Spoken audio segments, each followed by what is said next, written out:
Good morning. It's 5 o'clock now, and I'm Joan Jones with your top stories. Partly sunny. We'll have a high near 82 today and more clouds over the weekend, but a little warmer, too. We'll be in the mid to upper 80s over the weekend. In the news, Iran is doing a very poor job of letting oil flow through the Strait of Hormuz. That's according to President Trump writing on Truth Social yesterday. And he's also warning Iran against collecting tolls on ships passing through that waterway. It comes as talks are about to get underway in Pakistan. There's nobody in the world that's going to support their position that they will be allowed to toll the Strait of Hormuz. So everybody from their Chinese friends, the Pakistanis on down, are going to say, no, that's got to change. So that will be one of the key sticking points, because Iran is looking for ways that they're going to develop revenue sources that will rebuild their economy and rebuild their country. That's ABC News contributor and former State Department official Steve Ganyard. Those talks begin today in Islamabad, Pakistan, with Vice President J.D. Vance, envoy Steve Witkoff, and Jared Kushner representing the U.S. One last part of the Artemis 2 mission is now left, and that's coming home. The 4 astronauts aboard Orion are set to re-enter the Earth's atmosphere later today. They're headed for a landing in the ocean off the Southern California coast. Here's ABC's Hannah Battah. Today, the Orion spacecraft will separate from the service module that's been powering it. Orion's heat shield will protect the capsule from temperatures up to 5,000 degrees. As Orion enters Earth's atmosphere, it'll travel nearly 24,000 miles per hour. Then parachutes will deploy, slowing down the spacecraft as it splashes down tonight off Southern California. And there is apparently good weather for tonight's splashdown.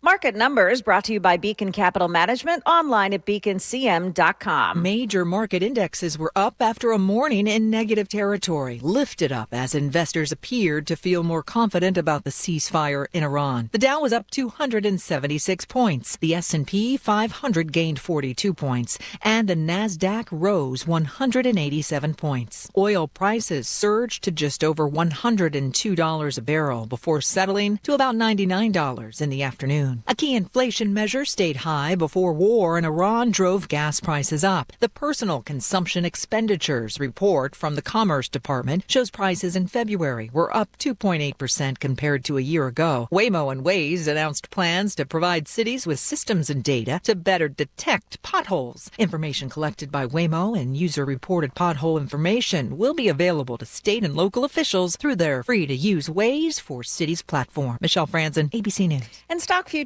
are on the downside this morning. The Dow futures, however, minus just 45 points. The Nasdaq futures now unchanged, and the S&P futures are minus 2. That's the latest news. Traffic is next. I'm Joan Jones, WTN News.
Okay, there is a crash this morning in Hillwood. This is on Charlotte Pike at the Annex Avenue Hillwood Boulevard area, 65 North. If you're traveling in the area of Armory Drive, watch it. There's an earlier accident that's been cleared up, but it's still just causing some delays this morning. You've got a crash on Lebanon Pike and Hermitage at Andrew Jackson Parkway, and one more in Hermitage at Old Hickory Boulevard and Lebanon Pike. Traffic every 10 minutes every morning on Super Talk 99.7 WTN.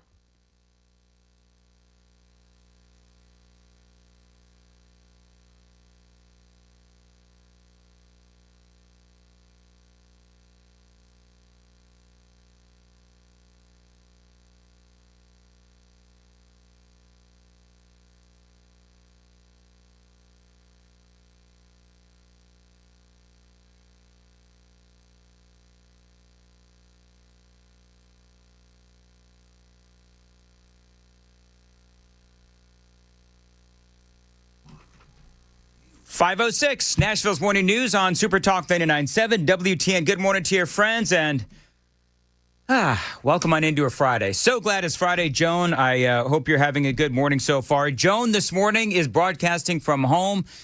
Joan, I just took a look outside. I know that they've already got the torches and the pitchforks. People angry they cannot see you on Super Talk TV. That leaves only me and Sam. And no offense, Sam, but you and I, we're not Joan, as people remind us over and over and over again. Just need longer hair, that's all. Sure, Joan. Well, but or then there's hair at also all. the gracefulness, the intelligence, Sure. the wisdom. Oh, somebody's Sam, what do kissing you ass. want? What I is was it? going to Yeah. say, somebody's kissing What's butt going so on with early you this over morning. there? Anyway, it is going to be a great day. Today, sunny, warm. Am I seeing a high of 81, Joan? Yes, sir. So we're going to see a high of 81, and then I don't have my official forecast as of yet. But I can guess tell you all about the weekend. producers and editors are writing that as we speak. But this weekend, I mean, it is going to be really nice. So a little bit of clouds, but we're going to 85 on Saturday and 88 on Sunday. So Possibly terrific. breaking a record set in 1906. We could see 90 in some spots. Sam No could write kidding. all that out for you. No, I very have. good. We're working on it. Very good. See, I got like 9 producers in there. Everybody's working on my weather, so it's all good and well. What are we, PBS? Hey, by the way, just real quick. So what's the over-under? Because it's going to be good RC flying weather this weekend. What's the over-under on Riker once again? I didn't even talk about this on the air, but, a second time, Joan, you know this, Yeah. I think, off the air. Yeah. A second time, that boy managed to fly his RC plane into a tree. Now, this is what's crazy. It was at Charlie Daniels Park. Everybody knows the first time he went out, he flew that RC plane into a tree. One of my wonderful listeners, Allie, was able to, actually her husband, was able to get it out of the tree thanks to a 20-foot ladder and the goodness of their heart. So then we take him to Charlie Daniels Park. He does it again. I didn't even say anything because I was horrifically embarrassed. So here's the rest of the story. That plane sat in that tree for like 2 days. I threw out my shoulder yet again trying to throw a rock to get it out of that damn tree. A rock? You'd ruin the plane. That's how I did it before, Joan. Oh, I see. But it didn't work this time. This is the craziest part of the story. 2 days later, the wind is blowing, and that plane falls out of the tree. Who, Joan, is walking Charlie Daniels Park and finds that plane but Allie? No. She found the plane. Yeah, Wow, and this is that's so weird. This is a completely separate part of the park. So I was asleep. She called. She got in touch with Amy, and said, "This plane looks really familiar. Is this Riker's?" And it was like, yeah. So Allie found the plane, rescued that plane for my family a second time. And so now I'm shocked she hasn't turned it into a George Bush meme. Sir, the second tree has been struck. So anyway, now we're going to take him out, and we've just got to find a park that has like no trees whatsoever. You know what I mean? Yeah. I mean, You it just need that large and he's open really good at spaces. this thing. But so I know that's one of the things that we're going to do is we're going to be taking him out RC plane flying. Hopefully he'll be able to avoid the trees at all costs because I don't think we can depend on Allie a third time. Although I know that she's got such a good heart. She and her husband have such a good heart that they would probably rescue us the third time. But it was like, what are the odds that she would find that plane falling from that tree a second time on the other side of Charlie Daniels Park? So there you go.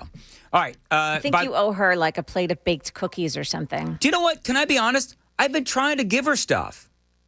And She won't accept. No. Like I wanted to. Okay, now maybe this is because she maybe secretly thinks that I'm creepy. But I was like trying to get her address so that I could like send her something. Yeah. And I don't know, for some reason, she wouldn't give me her address. Now, I wasn't. The way that just sounded to me, I'm thinking it's a letter with a bunch of, cut out letters from magazines in a ransom note fashion. No, I wanted to send her something. So I wanted to send her something nice. And I couldn't like just discreetly get her address. And if I went too far, then it really would make me look like I'm a creeper, which I'm not, at least in this instance. So I'm sitting there thinking, okay, so how am I going to get her address? And there really is no way. And by the way, well, I don't want to get into that part of the story. Anyway, so I would like to be able to, give Allie a token of my appreciation. I just don't know how to do it. And she wouldn't accept anything the first time that I picked it up in a bowling alley of all places. They didn't want anything as far as a token of my appreciation. So, okay. So I got to figure out something, Joan. I just don't know what to do. Amy and I are talking about, you maybe. You can invite her to the station to like do a tour. And my goodness, Joan. Give her, I know it's embarrassing. I agree. That is like, I mean. People think it's really cool though. And we're going, yeah. It's really not. Like we had a bunch of folks here a couple of weeks ago from the YouTube chat. The entire tour took like 3 minutes. And then I could tell. You ever notice this? And then I promise I'll get to content. But you ever give people a tour of this place, and then it's like, well, it's so small. And how come your equipment's so old? You know what I mean? Like you it's equipment embarrassing. so old and small, Dan. Yeah. Yeah, like they're hosts. Anyway, moving right along. So I don't think a tour of this. And if she wanted a tour, I'd be glad to give her one. But I mean. I wanted to like something like a nice dinner, something like that. But most people send fruit baskets, okay? A fruit basket? Yeah. I'm not going to send a fruit. You know what? I could. I just don't know where she lives because she won't give me her address. You could put on the card from your favorite Fruit Loop. So I could send a bunch of like fruit roll-ups, that I could do. Anyway, What were we saying, Joan? If she's always at that park, chances are she lives near there. So now you can go stalking, like just. I was going to say that follow her home. That wouldn't look creeper stalkish at all. It's like, okay, you wouldn't give me your address, and so now I'm just going to hang out at this park all day waiting for you. Obviously, Joan is not very good at like stalking.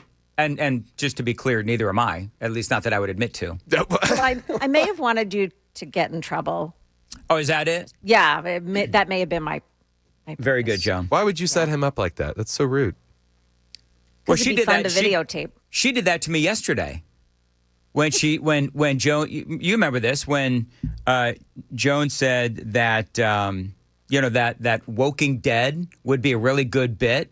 Joan said that, and then it turned out like everybody actually hated it. No, I thought it was good.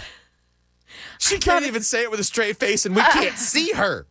I liked the idea, like in my head, right? Went from I thought it was good to well, I like the idea. Yeah, it's exactly. See, dude, you are backpedaling. Yeah. The name was really cool. The Woking Dead. I liked it. I did too. Like that. That's a cool name. Sure. And Her voice cracked when she said I did. Was it the execution? I don't know. I thought the execution was, for me, pretty par for the course. Anyway, whatever, moving right along. 5:15 on Super Talk 99.7 WTN. All right, Joan or whoever's got the traffic. 5:15, time to check the roads. Yeah, looking good on the majors this morning. 24 is fine. No problems on 40 so far, and 65 heading in from the north is good. Traffic every 10 minutes every morning on Super Talk 99.7 WTN. All right, very good. 5:16, Nashville's morning news. I know this will be a shocker. I've got some video of Tim Burchett on television, and I've noticed he is on a lot of channels. Tim Burchett. I love the congressman. He makes himself very accessible. He is, which is, you know what? I mean, that's more than a lot of our congressmen can say. But anyway, so he is on News Nation. And the question is about, of course, Iran. And by the way, we got a lot of other stuff to talk about today besides Iran.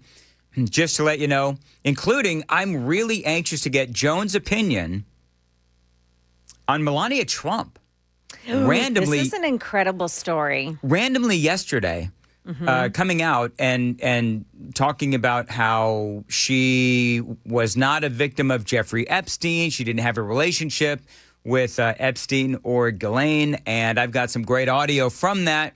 And actually, I have that as well in my upcoming newscast. So I'll play some of that in the newscast, and then we can chit chat. Very good. We'll talk about that because it is random, but I think I know what's going on, Joan. Just to give people an idea about where I'm going. Okay. I think she's trying to get in front of a story.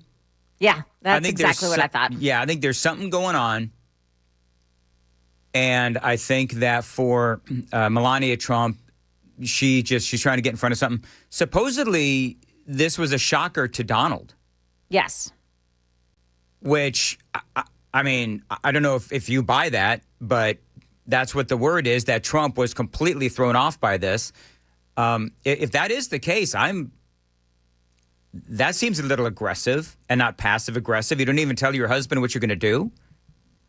I mean, is that me or is that just me, or would you say that that's kind of passive? Well, you know what, Joan? Save it for 5:35. Okay. All right. Because we do have some Iran stuff to get to just very quickly. Where are we on the war in Iran? President Trump posted this. There are reports that Iran is charging fees to tankers going through the Hormuz Strait. They better not be, and if they are, they better stop now, President Donald J. Trump. So, this harkens back to where we were yesterday, where they came out, and there was this big story that I covered for you where, the Iranians supposedly are charging $1 million in crypto. And so the question then is, are they doing it or are they not? I spoke with, and I'm not going to be able to play it here, but I interviewed E.J. Antoni last night, doing fill-in on a station in another city. But I interviewed E.J. Antoni, and he has some great perspective on this. So probably in the beginning of the 6 o'clock hour, we are going to play some audio from E.J. He talks a lot about, it's not necessarily, it's about Iran, but it's also really about oil and when will the cost of gas and oil go back down.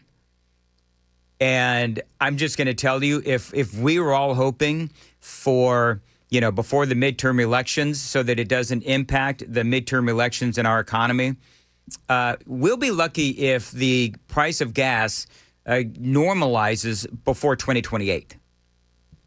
Because there's been a lot of damage to the infrastructure of the global oil market. So we'll have some audio, great audio from E.J. Antoni. That is coming up in the 6 o'clock hour here on Super Talk 99.7 WTN. President Trump, apparently he is, got some video here.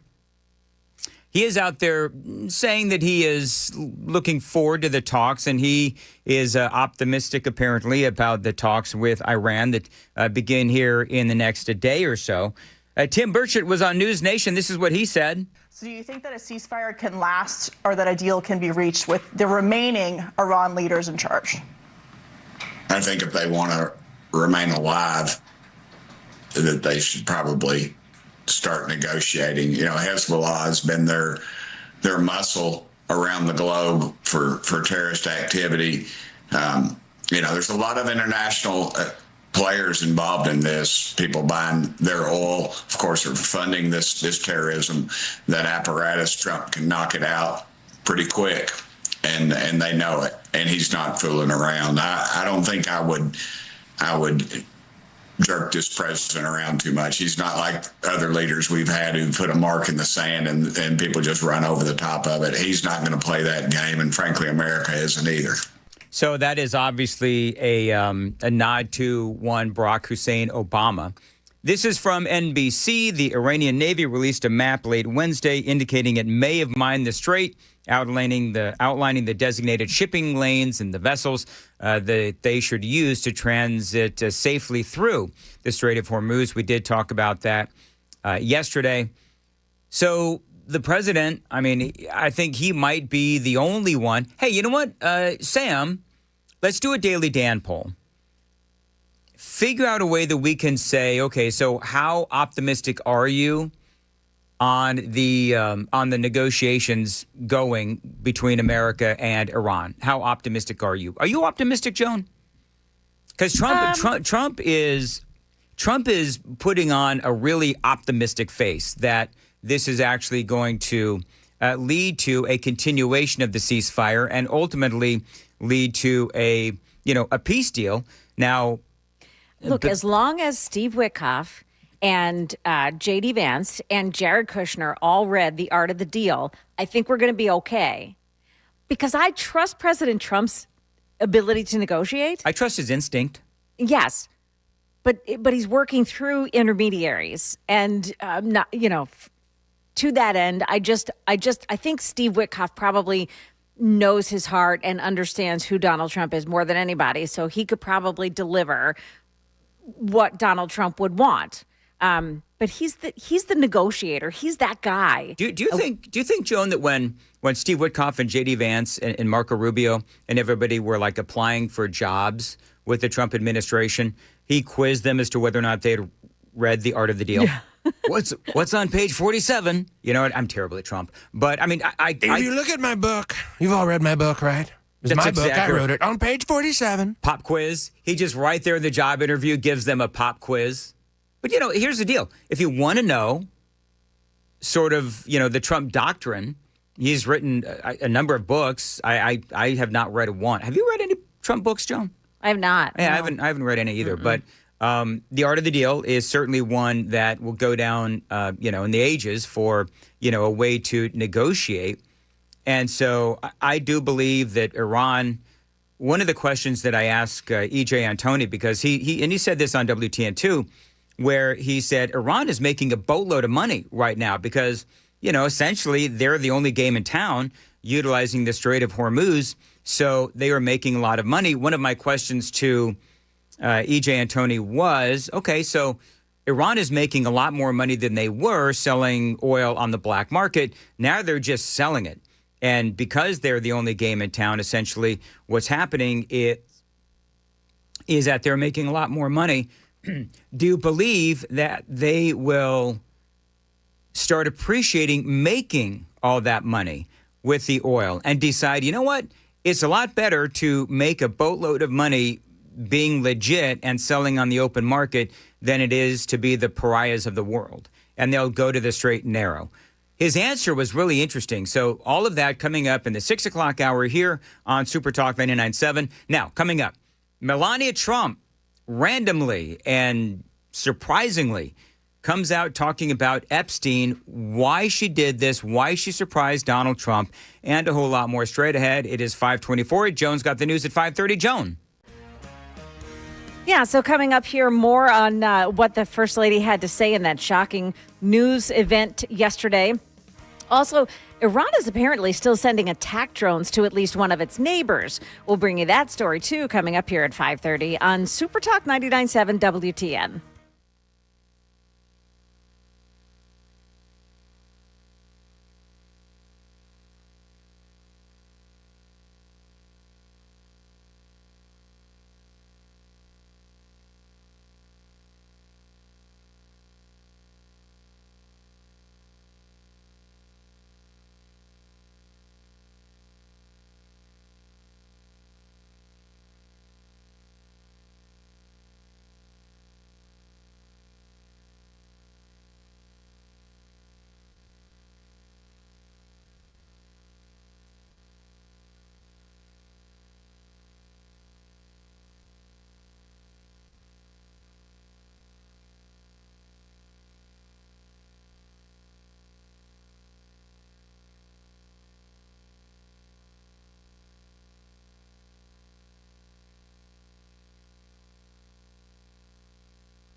529 Super Talk 99.7 WTN.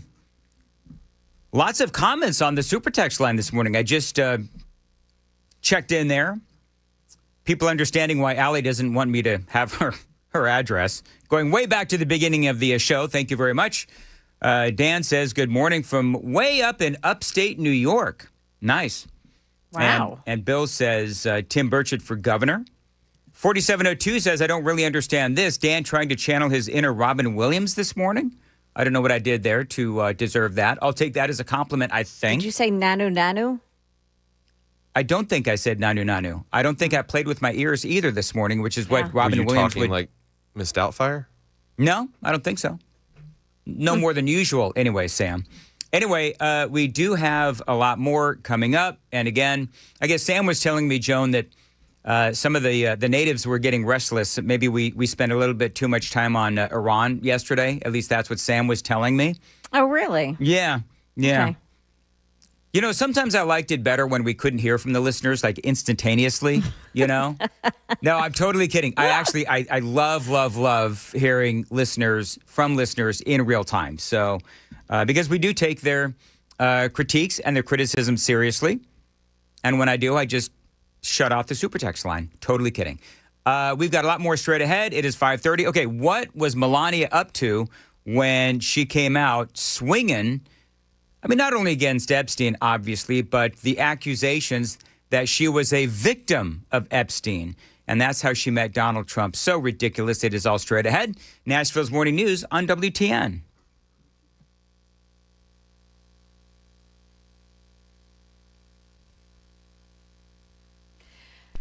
It's now 5:30. I'm Joan Jones with your top stories. We'll have partly sunny skies today. Our high will go near 82, even warmer for our weekend with highs in the mid to upper 80s, and we'll have a few more clouds over the weekend. In the news, Kuwait says it's been fending off hostile drone incursions overnight, attacking its National Guard sites and causing significant damage. Still, though, the ceasefire between the U.S., Iran, and Israel seems to be holding.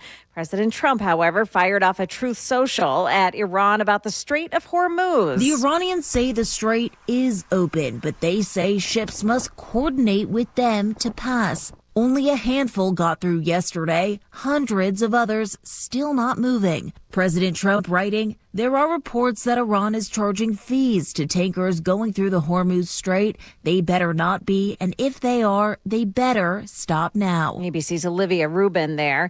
Locally, some parents of White House Heritage High School want to know why they were left in the dark after reports of a seventh grader who made a hit list of fellow students, reportedly. This dad spoke to WSMB4.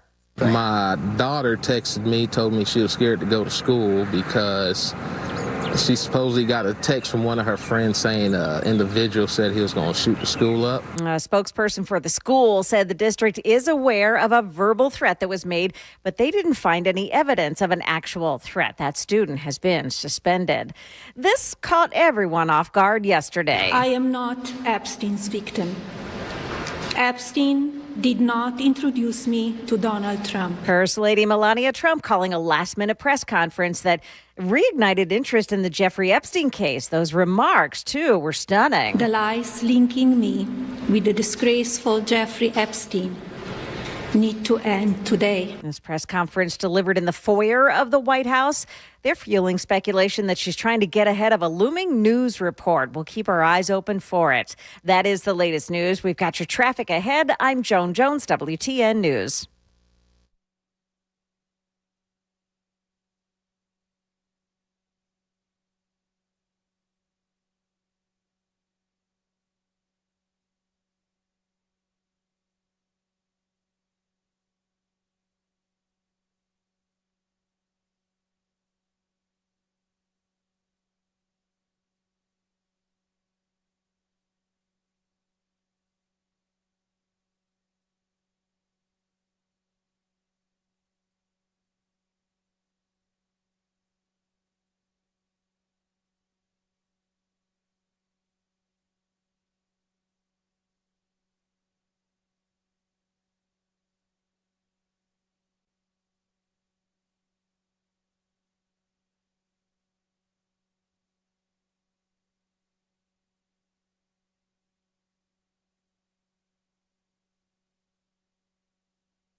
Westbound on 24, check it out in Cedar Hill this morning. It's an accident at Maxey Road, and it involves some injuries.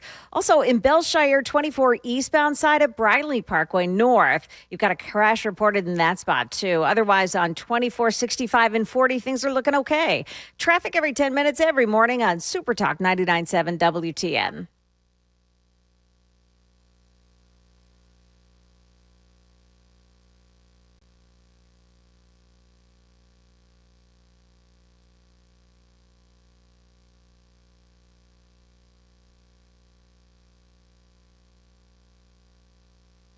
.537. Nashville's Morning News on Super Talk 99.7 WTN. Welcome on into a Friday. It is April 10th of 2026. Did we do weather? Mostly sunny today, warm, a high of 81. On Saturday, warming up to 84. Sunday, breaking the record temperature of 88, set in 1906. A temperature possibly, Joan, up to 90 degrees. So that's going to be awesome. Looking forward to a nice weekend ahead. Okay. Melania Trump came out rather randomly, I think, and I've got some video, I should say, got some audio only here, guys. Melania Trump came out yesterday, and nobody was even really warned that she was going to do this, but she came out and started talking about Jeffrey Epstein and about how she did not meet Donald Trump through a relationship of any kind with Jeffrey Epstein. There have been some people, Joan, you know that James Carville has been one that has come out and talked about how she was somebody who was trafficked by Jeffrey Epstein, and that's how she met Donald Trump. And her lawyers have been knocking these down one by one. But this is what she surprisingly announced yesterday with very little warning. I do not object to their ignorance, but rather I reject their mean-spirited attempts to defame my reputation. I never been friends with Epstein. Donald and I were invited to the same parties as Epstein from time to time, since overlapping in social circles is common in New York City and Palm Beach. To be clear, I never had a relationship with Epstein or his accomplice, Maxwell. I think, number one, Joan, did you notice that she sounded nervous? Yeah, she didn't seem like she did seem out of sorts. I don't know if she seemed nervous, but it seemed she was out of sorts. She had a tinge of anger happening.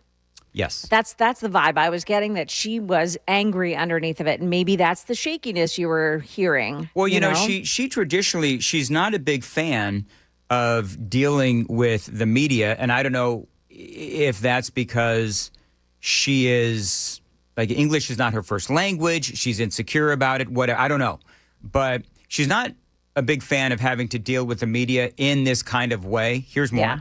My email reply to Maxwell cannot be categorized as anything more than casual correspondence. Yeah, she's talking about an email, and here's the details of that email. Joan, I don't know if you saw this, but there was an email that was released, and it was amongst all of the, Epstein files. And so this is how Fox News and the Wall Street Journal have put this. The names of the sender and the recipient are redacted in the October 23rd of 2002 email. The message begins, "Dear G. Ghislaine, how are you? Nice story about J.E., Jeffrey Epstein, in New York Magazine. You look great on the picture." That week, New York Magazine ran a now infamous story headlined "Jeffrey Epstein, International Money Man of Mystery."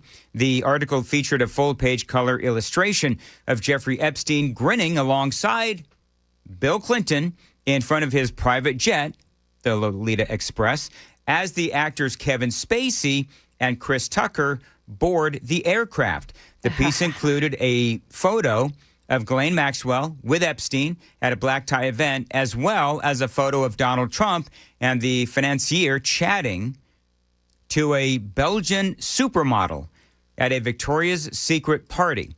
The email, and again, it was apparently written by Melania, because it does say love Melania. The email continues, I know you are very busy flying all over the world. How was Palm Beach? I cannot wait to go down. Give me a call when you are back in New York. Have a great time. It is signed affectionately, love Melania. So that is the email that Melania Trump is talking about when she said, this is just basically a surface kind of email.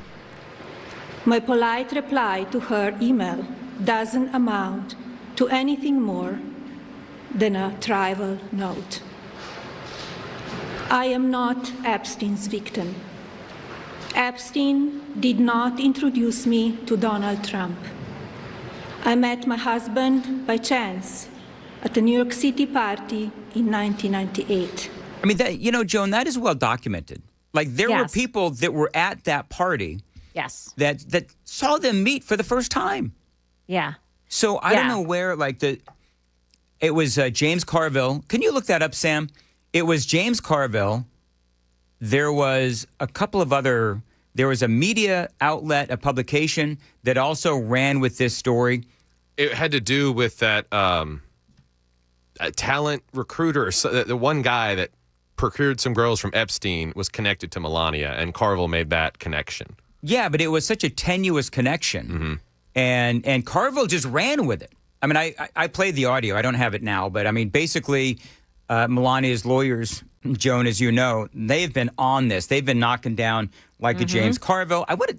For some reason, Red State is popping into my head as far as another, and I'm probably wrong, but Sam's looking it up. But anyway, there have been others who have made this sort of, as I said, tenuous connection, and the lawyers have just been like, no. So I think part of it is when you look at all of this, you think, okay, so why is she doing this? Why did she come out now and decide, okay, this is what I'm going to do. I am going to have a last-minute press conference. I'm not going to tell Donald Trump. By the way, do you believe that she didn't tell Trump? No. You don't believe that? No, Okay. I don't. Nah. All right. Nope, I think he knew, and that's part of that protection thing that he's got to do. Yes. What do they call it? Preservation. He didn't know about it. She did it on her own. I had nothing to do with this. Go ahead, Sam. So we know about Carville. You played that clip. Apparently, Hunter Biden made claims linking Melania to Epstein, prompting legal threats from her team. Michael Wolff, author of books like Fire and Fury, alleged Epstein was integral to Melania's social circle and suggested Epstein played a role in her meeting Donald Trump. Yeah, and her lawyers told Wolff, you better tread lightly, dude. Threatened him with a $1 billion libel suit. Ooh, boy. And then there's some anonymous and disputed witness accounts in released files mentioning modeling agent Paolo Zempoli and Epstein connections in the modeling world. So loose connections, but, causation is not correlation. Yeah, that's exactly right. Here's a little bit more from Melania Trump. The false smears about me from mean-spirited and politically motivated individuals and entities looking to cause damage to my good name, to gain financially and climb politically, must stop. My attorneys and I have fought these unfounded and baseless lies with success and will continue to maintain my sound reputation without hesitation. Yeah, and it was the Daily Beast, not Red State. It was the Daily Beast that came out and was sued by Melania Trump, I believe, and the lawyers, and they had to print like a retraction in the whole thing. So, I mean, I think she's trying to get out in front of something, Joan, and I don't know what it would be. But I don't know where people get off just, making these accusations and thinking that they can get away with it, because that's pretty hardcore, where she has said over and over again, I'm not a victim of Jeffrey Epstein. That is not how I met my husband. You can talk to all of these different people, and it is documented how they met. So I think, this is one of those parts of the Epstein saga where, and I know people are going to disagree with me on this, but there are some folks, they are just never going to be convinced. And there's going to be people that are never going to be convinced that Melania Trump was not a victim And that is why Donald Trump, one of the reasons why Donald Trump is trying to hide this whole thing. I mean, that's part of the dynamic here. I got one more soundbite. Here it is. Now is the time for Congress to act. Epstein was not alone. Several prominent male executives resigned from their powerful positions after this matter became widely politicized. Of course, this doesn't amount to guilt, but we still must work openly and transparently to uncover the truth. I call on Congress to provide the women who have been victimized by Epstein with a public hearing specifically centered around the survivors. Give these victims their opportunity to testify under oath in front of Congress with the power of sworn testimony. Each and every woman should have her day to tell her story in public if she wishes, and then her testimony should be permanently entered into the congressional record. Then, and only then, we will have the truth. Thank you. And she didn't take any questions. Yeah, when she turned away as they were shouting questions at her, she gave a look. It's that over the shoulder, out of the corner of my eye look at the press. So one of the things that I thought was interesting, so the victims now are angry, some of them, yes, because they feel like the First Lady is diverting attention from their suffering and protecting those in power after she called on Congress to hold hearings with the victim. Survivors of Jeffrey Epstein have already shown extraordinary courage by coming forward, filing reports and giving testimony, read the statement by their lawyers, signed by 15 women who have accused Epstein of sex trafficking. Asking more of them now is a deflection of responsibility, not justice. They go on to accuse Melania of shifting the burden onto survivors under politicized conditions that protect those in power. The Department of Justice, law enforcement, prosecutors, and the Trump administration, which has still not fully complied with the Epstein Files Transparency Act. So I don't understand it. The only thing that I can think of is that they're upset because when or if they're called in to testify, they would have to be under oath. Like, is that the problem? And that puts them in an awkward position because some of these folks, some of these ladies have signed like non-disclosure agreements. They've, you know what I mean?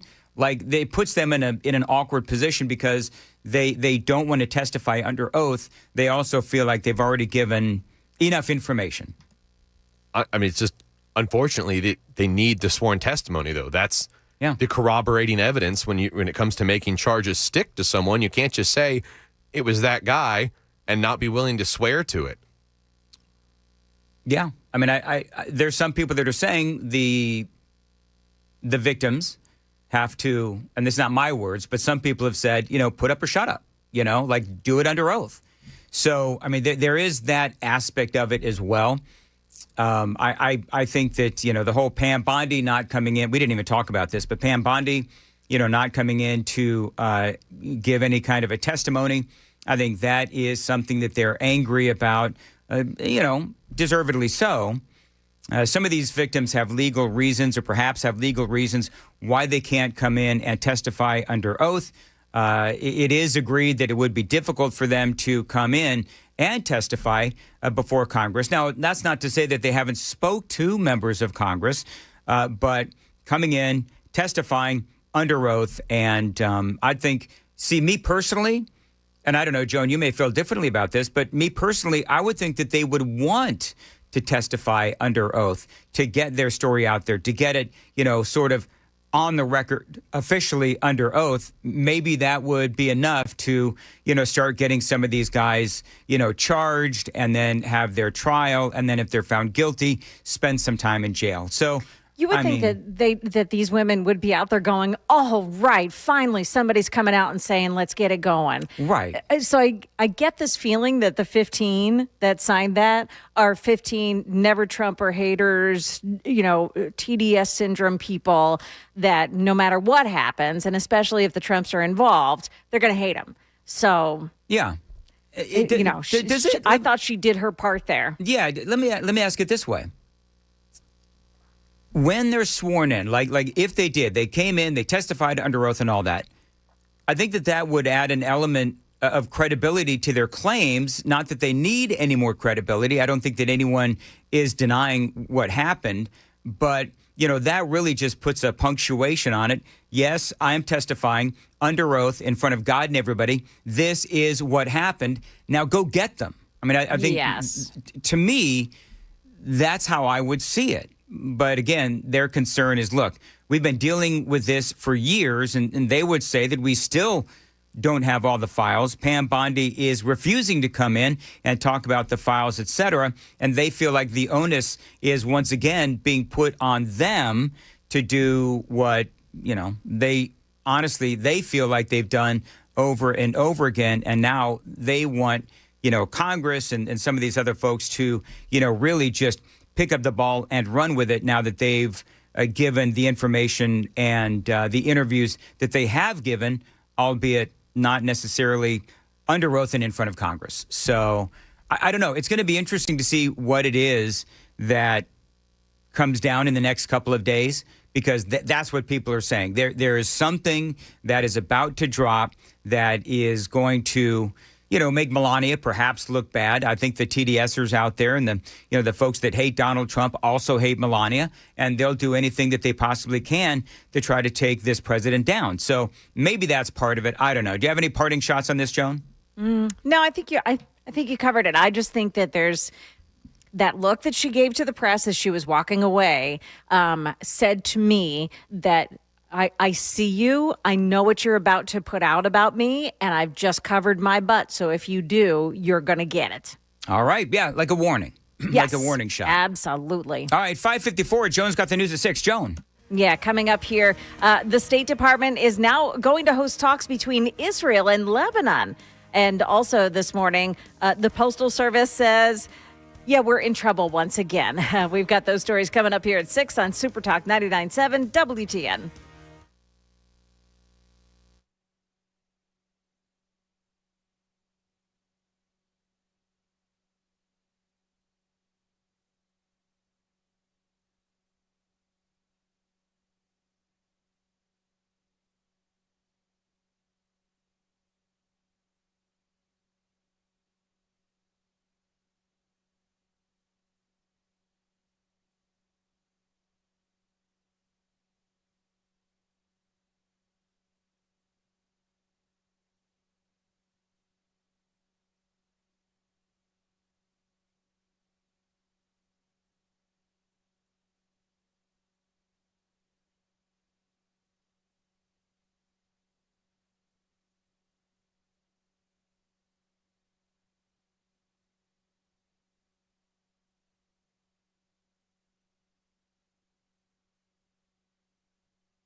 5:58.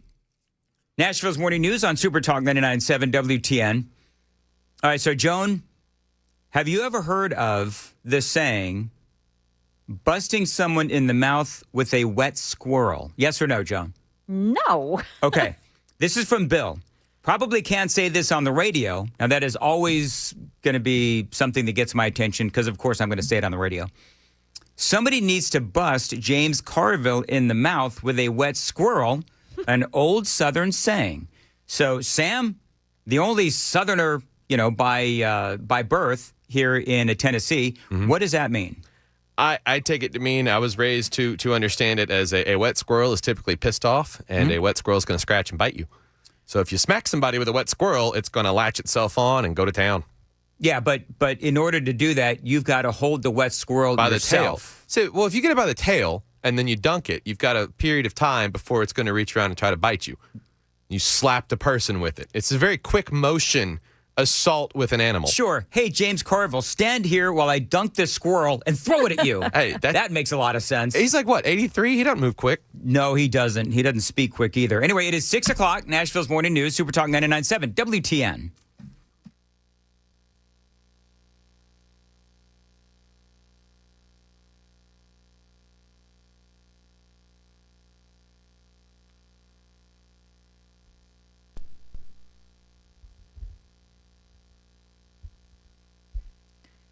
Good morning, 6 o'clock. I'm Joan Jones with your top stories. The State Department is getting involved, set to host talks, make that between Israel and Lebanon over Israel's operations against the terror group Hezbollah. Now, this comes as the shaky ceasefire involving Iran on one side and Israel and the U.S. on the other is still holding this morning. Israel has continued to step up its attacks against Hezbollah targets, despite Iran's insistence that the ceasefire agreement does include Lebanon, even though the U.S. says it does not. For Israel, for the Israeli government, they saw this as an opportunity to go back after Hezbollah and severely weaken them. And that is what we've been seeing. But Iran and Pakistan, which acted as mediators, say that a ceasefire in Lebanon was absolutely part of the deal. That's ABC foreign correspondent Ian Panel. J.D. Vance, our vice president, says it was not.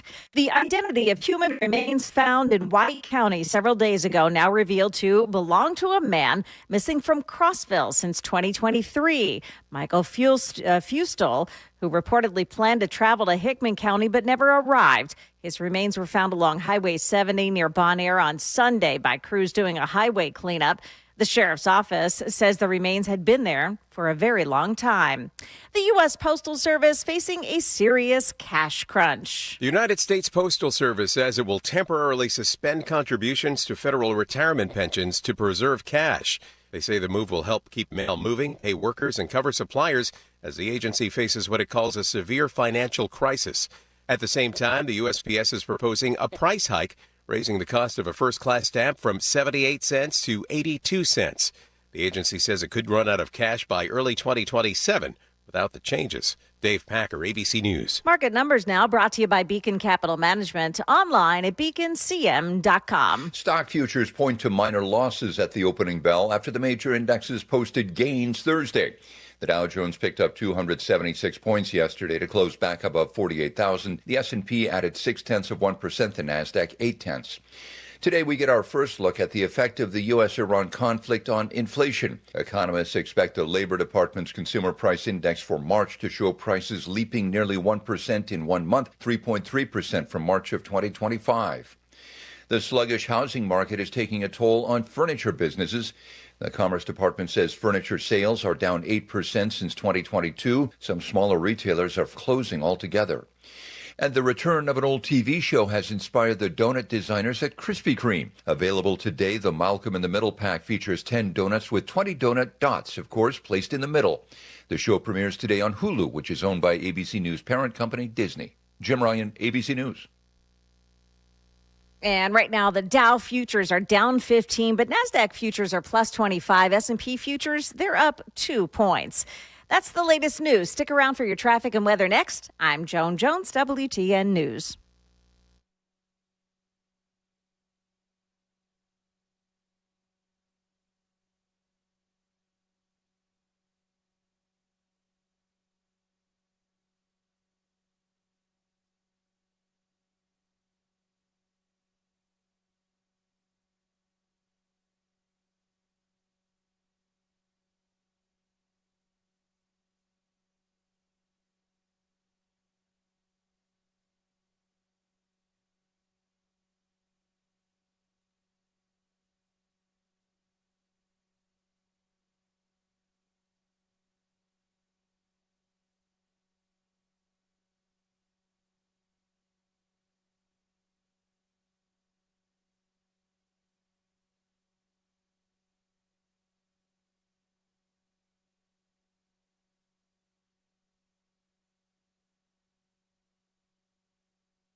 Got a closure this morning. It's on 24 westbound between Springfield, Ashland City and Maxey Road. There's a crash just before that Maxey Road exit this morning, and there's a life flight that's been called into the scene. So this is a very serious accident. We can expect some delays even after it is open this morning. Again, that's 24 West in Pleasant View, closed down right there at Maxey Road. Antioch Pike at Reeves Road, there's a crash. 24 in the eastbound lanes in East Bank.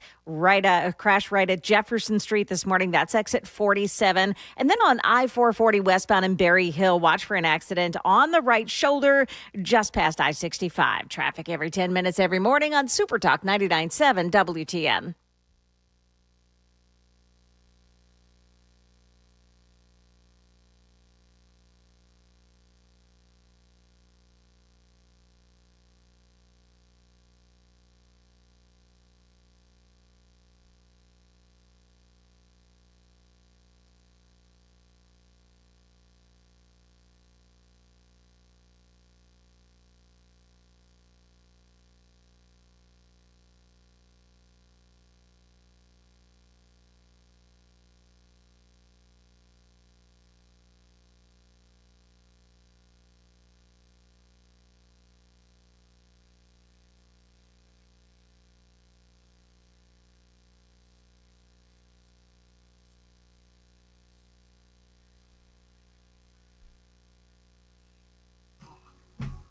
.607, Nashville's Morning News on Super Talk 99.7 WTN. Good morning to you, friends. So I'm seeing the headline on CNN. J.D. Vance is getting ready to head to the Middle East to begin the conversations with Iran.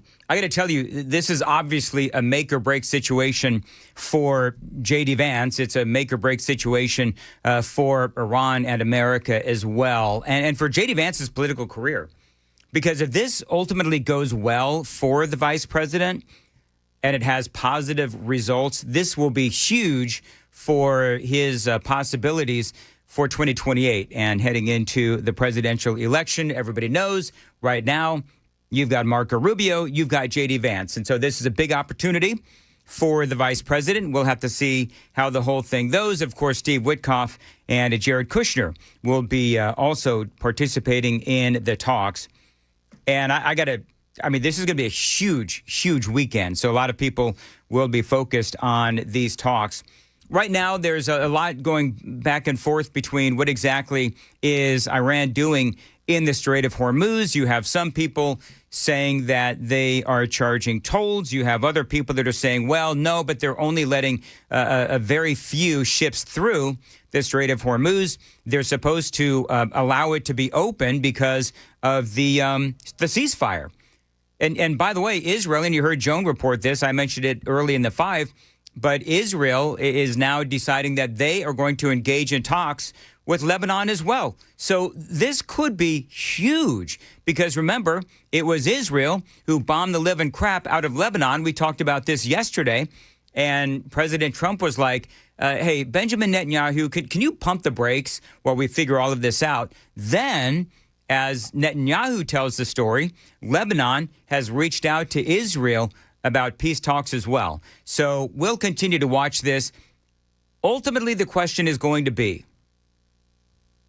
can you trust Iran? Regardless of what the ultimate agreement is, can you actually trust Iran? The answer to that question, obviously, is no. How about no? You also most certainly cannot trust Lebanon. So this is going to be, whatever they agree to, there has got to be complete and utter transparency. Otherwise, it's going to be all for naught. Now, Kevin Hassett, you may have heard Chris play this audio yesterday. Kevin Hassett was on with Maria Bartiromo. These, by the way, all of this is audio only. He was on with Maria Bartiromo. This clip went viral yesterday talking about oil. The president made a stunning comment the other night in his address to the nation that the U.S. produces more oil and gas than Saudi Arabia and Russia combined. That was pretty incredible. So just to be clear, are you saying that you have received interest from allies across the world to buy oil and gas recently during this Iran conflict? Right. It's one of the things that people mention in conversation is that if we set up offtake agreements with our allies so that they have a guaranteed supply of U.S. oil, they'd have a much more secure energy supply, and that would be very, very good for reducing the risks that their country faces. And for sure, we've had conversations about that really since the trade negotiations began years ago. All right. So, again, that is Kevin Hassett with the Trump administration. I forget his exact title, but basically he is an economic advisor, among many other things, to Trump. So the point is that we're going to be exporting more oil to the European countries so they have a more consistent fuel supply that they can trust.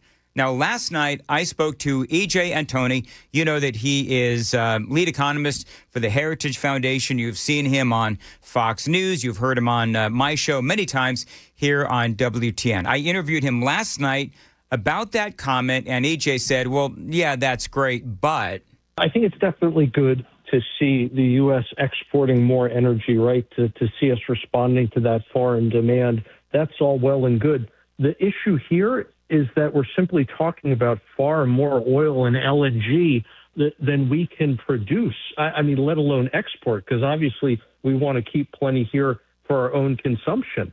But again, you're talking about a fifth of the world's energy that's been disrupted right now. And then you have the fertilizer component. You have a lot of byproducts of hydrocarbons, things like helium that are going to be used in chip production. I mean, I can go on and on here, but the fact of the matter is we're talking about an increase in demand that we simply just can't meet. That's why it's so imperative that you get the Strait of Hormuz back open and you get the energy flowing again ASAP. Yeah. EJ has been very vocal about just getting the strait open. And the point that he's making there is that we don't make enough oil. We don't produce enough oil to be able to make up for what is being lost with the closure of the Strait of Hormuz. The problem is, and of course we've had, is that we don't know exactly what is going on in the Strait of Hormuz. We keep hearing multiple stories. Is Iran charging crypto? Is there a deal going on to get the U.S. and Iran to work together to get it open?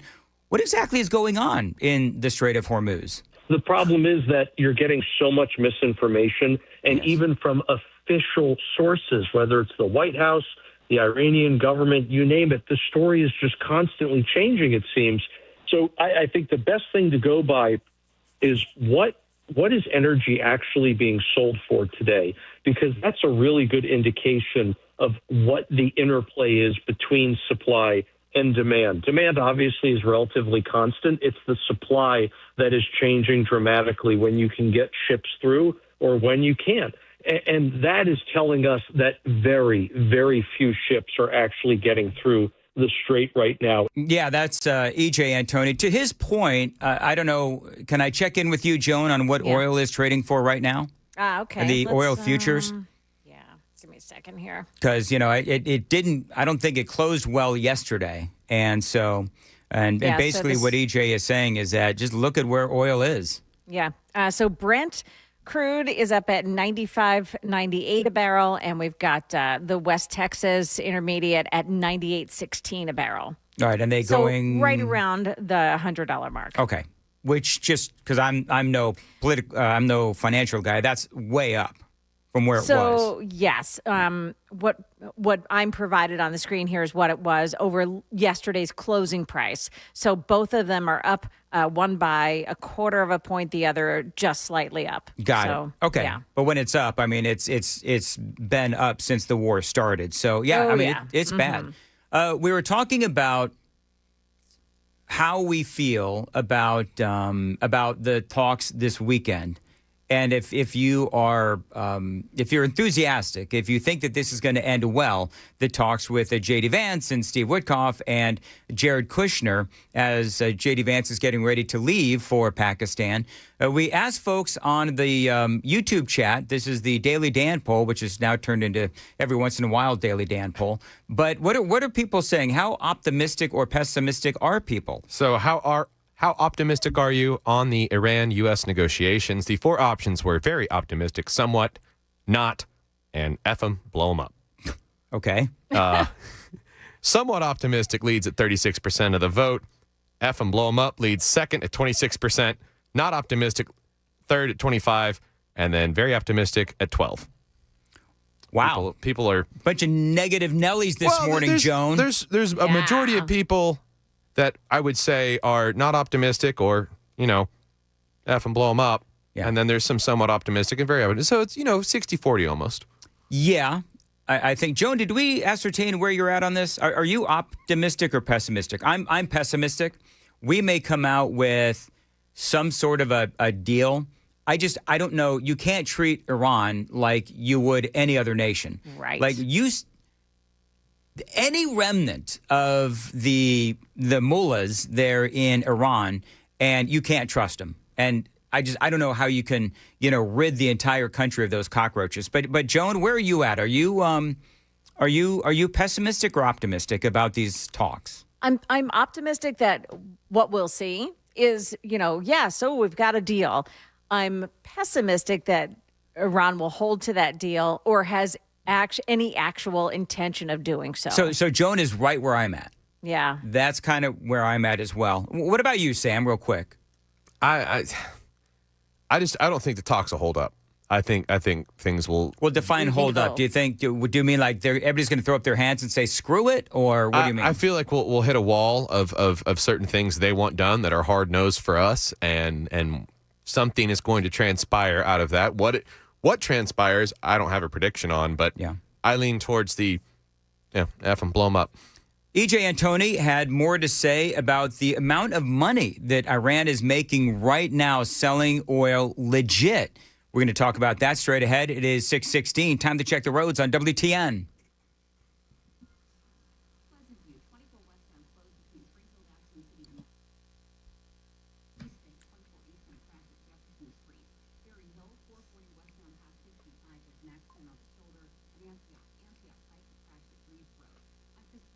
Mostly sunny with a high of 81 today, similar on Saturday, warming up to 84. And on Sunday, looks like we're going to be a record-breaking Sunday, a high of 88. That was set in 1906. We could get up to 90 degrees on Sunday. Appreciate you listening to Nashville's Morning News on Super Talk 99.7. So talking about Iran, they are making more money right now selling oil because they have access to the Strait of Hormuz. This is what E.J. Antoni had to say. Iran is shipping more oil through the strait today than they were 2 months ago before the war started. And not only are they selling more oil, chiefly to China, but they are selling it at higher prices, not just because oil is a higher price today than it was 2 months ago. That's true. But also Iran was previously selling at a discount because of sanctions. Today, that discount is gone. In other words, they're getting full market price, basically twice as much as they did before. So, one of the things that I asked him last night in this interview was, and I think it is a fairly decent question. So Iran is selling oil. You just heard him. They're selling oil, open market, full price. And, they're one of the only games in town right now because they do have access to the Strait of Hormuz. But they're making money. They're making good money on oil as opposed to, trying to sell it on the black market. They're dealing with sanctions. They can only really sell to China, et cetera. Could this prove to those in charge in Iran that, yes, we can make a ton of money selling oil on the open market by just going legit, making that good money? Could this negative be turned into a positive, and it could be a teachable moment for Iran? Oh, 100%. And I think that's why, if you look at I forget if theirs was the 10-point plan or the 15-point plan or whatever it was, but if you look at the plan that they presented, their demands for the ceasefire, that was one of the items. They want sanctions relief. They want to be treated like every other nation on the global stage. Now, obviously, for us to concede to that, we're going to need them to make some concessions as well. Things like sponsoring terrorism, that's been a big point of contention, obviously. But absolutely, Iran wants to have normal economic relations with the rest of the world, 100%. Well, they can't, have their cake and eat it too. I mean, listen, you can't fund terrorism. You can't scream that, Israel has no right to exist and death to America and try to pursue nuclear weapons and believe that you should have access to, the open market. You've got to choose to be legit, or you can be a terrorist organization. And I think that is part of what J.D. Vance and Jared Kushner and Steve Witkoff are going to convey to the Iranians. One of the other big questions we have is the discussion of Iran charging tolls. Yesterday, we talked about that $1 million crypto toll. The president posted yesterday, they better not be, after that story broke. And honestly, nobody really seems to know if they are or not. Here's more from E.J. Antoni. This was actually something that Iran started doing even before the ceasefire was announced, where they allowed a limited number of ships to go through, provided they essentially paid a toll or provided tribute, however you want to phrase it. But whatever the case, I think it's a way for Iran to get additional revenue on top of the explosion in oil revenue, which they're already receiving. And in this way, they are circumventing all of the sanctions on them, where they no longer have to worry about these penalties being imposed for using a financial system transacted in dollars. They're using alternative methods. And on top of that, this is a way for them to control far more of the world's energy than just what they produce. But now that they have created this choke point that they control in the Strait of Hormuz, they have transformed what used to be a global freeway into an Iranian tollway.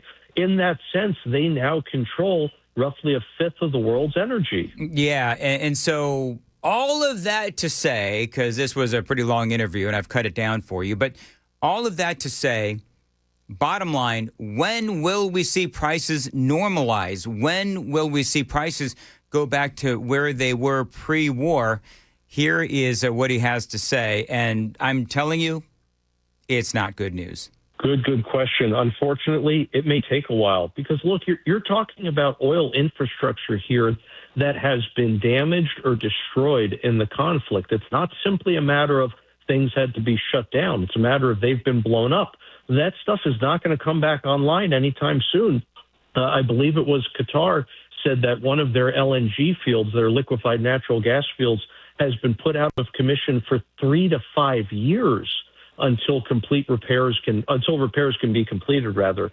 So some of this energy is going to be offline for a while. That means you should not expect prices to come all the way back down to where they were before the war. On top of that, there are a lot of price increases in the future that are just kind of baked into the cake at this point. And so it's going to be many, many months, maybe not even until 2027, before all of the kinks are really ironed out here, before supply chains are truly normalized and we get an energy market back to something resembling normalcy. Yeah, so when you talk about something resembling normalcy, before the war, here in the state of Tennessee, the average price of gas was $2.55 per gallon. It is now $3.85 to $3.94. Now crossing over $4. Yeah, my favorite gas station in Mount Juliet, by where I live, I passed by there this morning, $3.89. So if you were hoping that the price of gas would normalize before the midterm elections, at least according to E.J. Antoni, that is not going to be the case, which obviously if people vote with their pocketbook, that does not bode well for the Republicans in the midterm elections. Fingers crossed, and we'll see what happens. It is 6:24 on Super Talk 99.7. Joan's got the news coming up at 6:30. Joan. Yep, and coming up here, Dan, a Hendersonville man is facing more than 30 years behind bars. We'll tell you why. And where's all the babies? A story about the fertility rates coming up at 6:30 on Super Talk 99.7 WTN. All right. Thank you, Joan. 6:24, Nashville's Morning News on Super Talk 99.7. The Glock store. Listen, I've got a really important date for you to keep in mind. It is Saturday, May 30th. It is another open house with the Glock store. Now, I'm going to be there. Chris is going to be there. Murphy Show is going to be there as well. This is going to be, I think, my 4th or 5th appearance at the Glock store and one of their annual open houses. Now, these things are amazing because I don't know if you know, the Glock store, it is huge. I want you to imagine the Glock store, as massive as it is, with all kinds of vendors in there with special prices on firearms and ammunition, all kinds of incredible accessories, bling for your guns. And so if you're in the market for anything 2A related, always go to the Glock store, regardless of when it is. But, if you're not in a hurry, you can hang out and wait until Saturday, May 30th, because they're going to have, again, a lot of vendors and a lot of giveaways that happen at the Glock store as well on Saturday, May 30th at their open house. They've got all kinds of amazing raffles that you can join, amazing speakers as well, by the way, and again, all those vendors. So come on out. Again, Saturday, May 30th. Check them out online. It is shoot270.com and glockstore.com. I'll be there. Chris Hand's going to be there. Matt Murphy's going to be there, and you as well. Saturday, May 30th. Again, check them out online, glockstore.com and shoot270.com.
Good morning. It's 6:30, and I'm Joan Jones with your top stories. A Hendersonville man has been convicted of raping a woman at her apartment in 2023.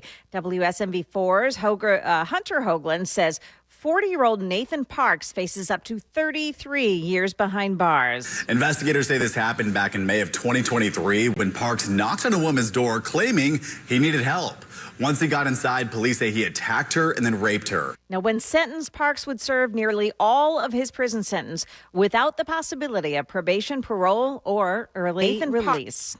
Tennessee lawmakers are working on changes to how school threats are handled. New legislation being considered would clarify that schools would only be required to report threats of mass violence that they believe are credible. Sponsor Farrell Hale of Gallatin says that the current law on school threats are too broad. In one case, a fifth grader with disabilities made a threat during a moment of frustration. It was deemed not credible, but that student was charged anyway and placed on probation. America's fertility rate has hit an all-time low. It's an undeniable trend. Fewer Americans are having babies. Just over 3.6 million were born in the U.S. last year. Sounds like a lot, but that's down 23% from back in 2007. ABC's Andrea Fujii there. Now, among the reasons why fewer babies are being born, lower rates of teens giving birth and more women waiting until later in life to have a baby. That is the latest news, traffic, and weather next. I'm Joan Jones, WTN News. Dan Mandis here, 632, Nashville's Morning News on WTN Window Nation. Spring is here. It is a great time to open your windows. Now, if you've got windows that don't easily open, they leak, they're broken, they need some repainting, why don't you just check out Window Nation and get some great energy-efficient windows from my window company, Window Nation. I've got 4 in my home, including 2 in my downstairs basement studio. Now, right now, here in the month of April, they are in the midst of a great sale. The more you buy, the more you save sale. It is going on right now. You could save up to 50% off all windows for your home, and you could get them with 0% interest financing for 5 years. You want to check them out, windownation.com. As I always tell them, Dan Mandis told you to reach out. Now, why is Window Nation my window company? Well, they've got an A-plus rating from the Better Business Bureau. They've got an A-plus rating from me and my family, 96% customer satisfaction rating, and over 45,000 five-star reviews. Now, don't forget to reach out this month. The more you buy, the more you save sale. It is going on right now. 50% off all the windows for your home.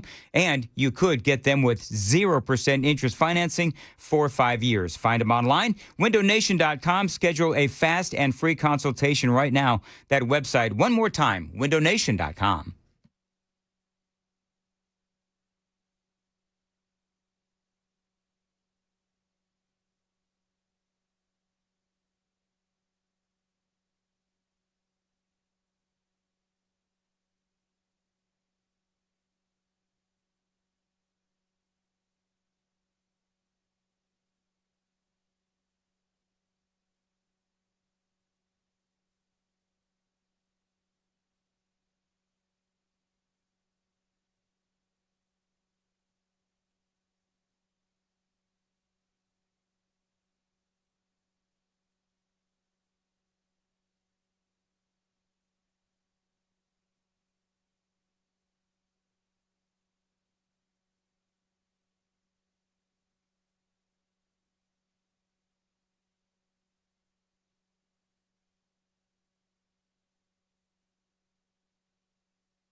Okay, we have that closure continuing this morning. It's on 24 westbound, and it's between Springfield, Ashland City, and Maxey Road. Right there at Maxey Road is where there's a serious accident this morning that involves a life flight.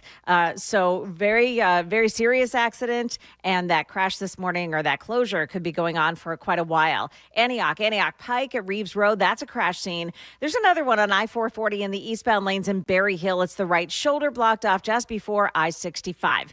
Traffic every 10 minutes every morning on Super Talk 99.7 WTN.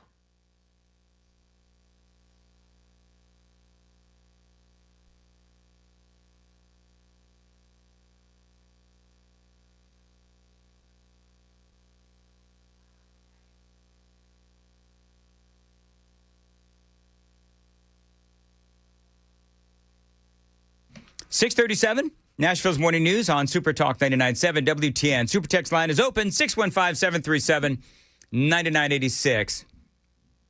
Have you seen the kerfuffle, Joan Jones? Have you seen the kerfuffle that is going on within the Republican Party here in the state of Tennessee? Oh, yes. Yes, I know it what is one a you're talking kerfuffle. about. It all has to do with a three strikes bill that was trying to make its way through the state legislature. This was something that House Speaker Cameron Sexton has been trying to get through. So it goes to the Senate, and apparently Todd Gardenhire, and by the way, the Speaker is going to join us at 7:35 here on Nashville's Morning News to, fill in some of the blanks. But Todd Gardenhire over in the Senate apparently killed this three strikes bill that, at least to me, it makes all the sense in the world. So what this three strikes bill would do, this legislation, because we've all heard what happened in California, right, with the three strikes law there.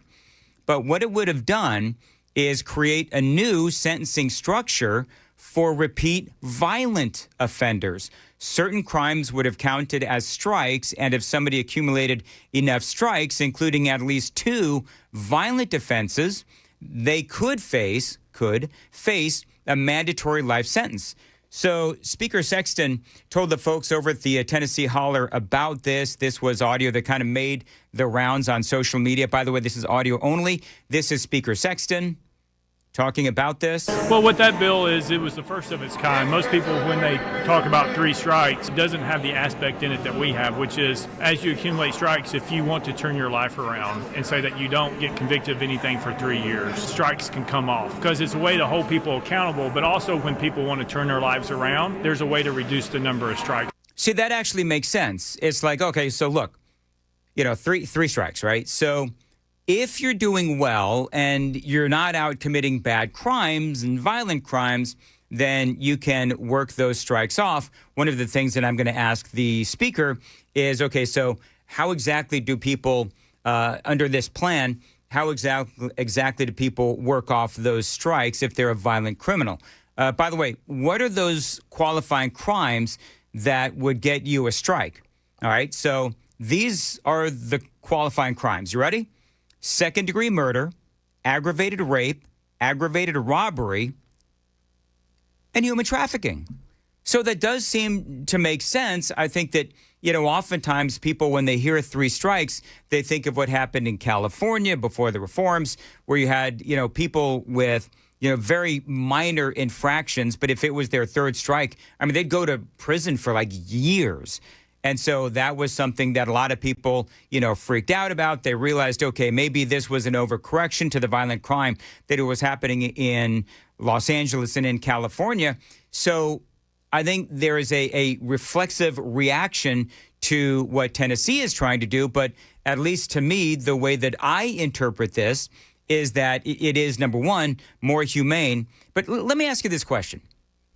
How many times do we hear, and it is so frustrating, how many times do we hear somebody with multiple infractions? You've got, a rap sheet a mile long, and it's all of these things like rape and robbery and all of these violent crimes. And you ask the question, why are they out?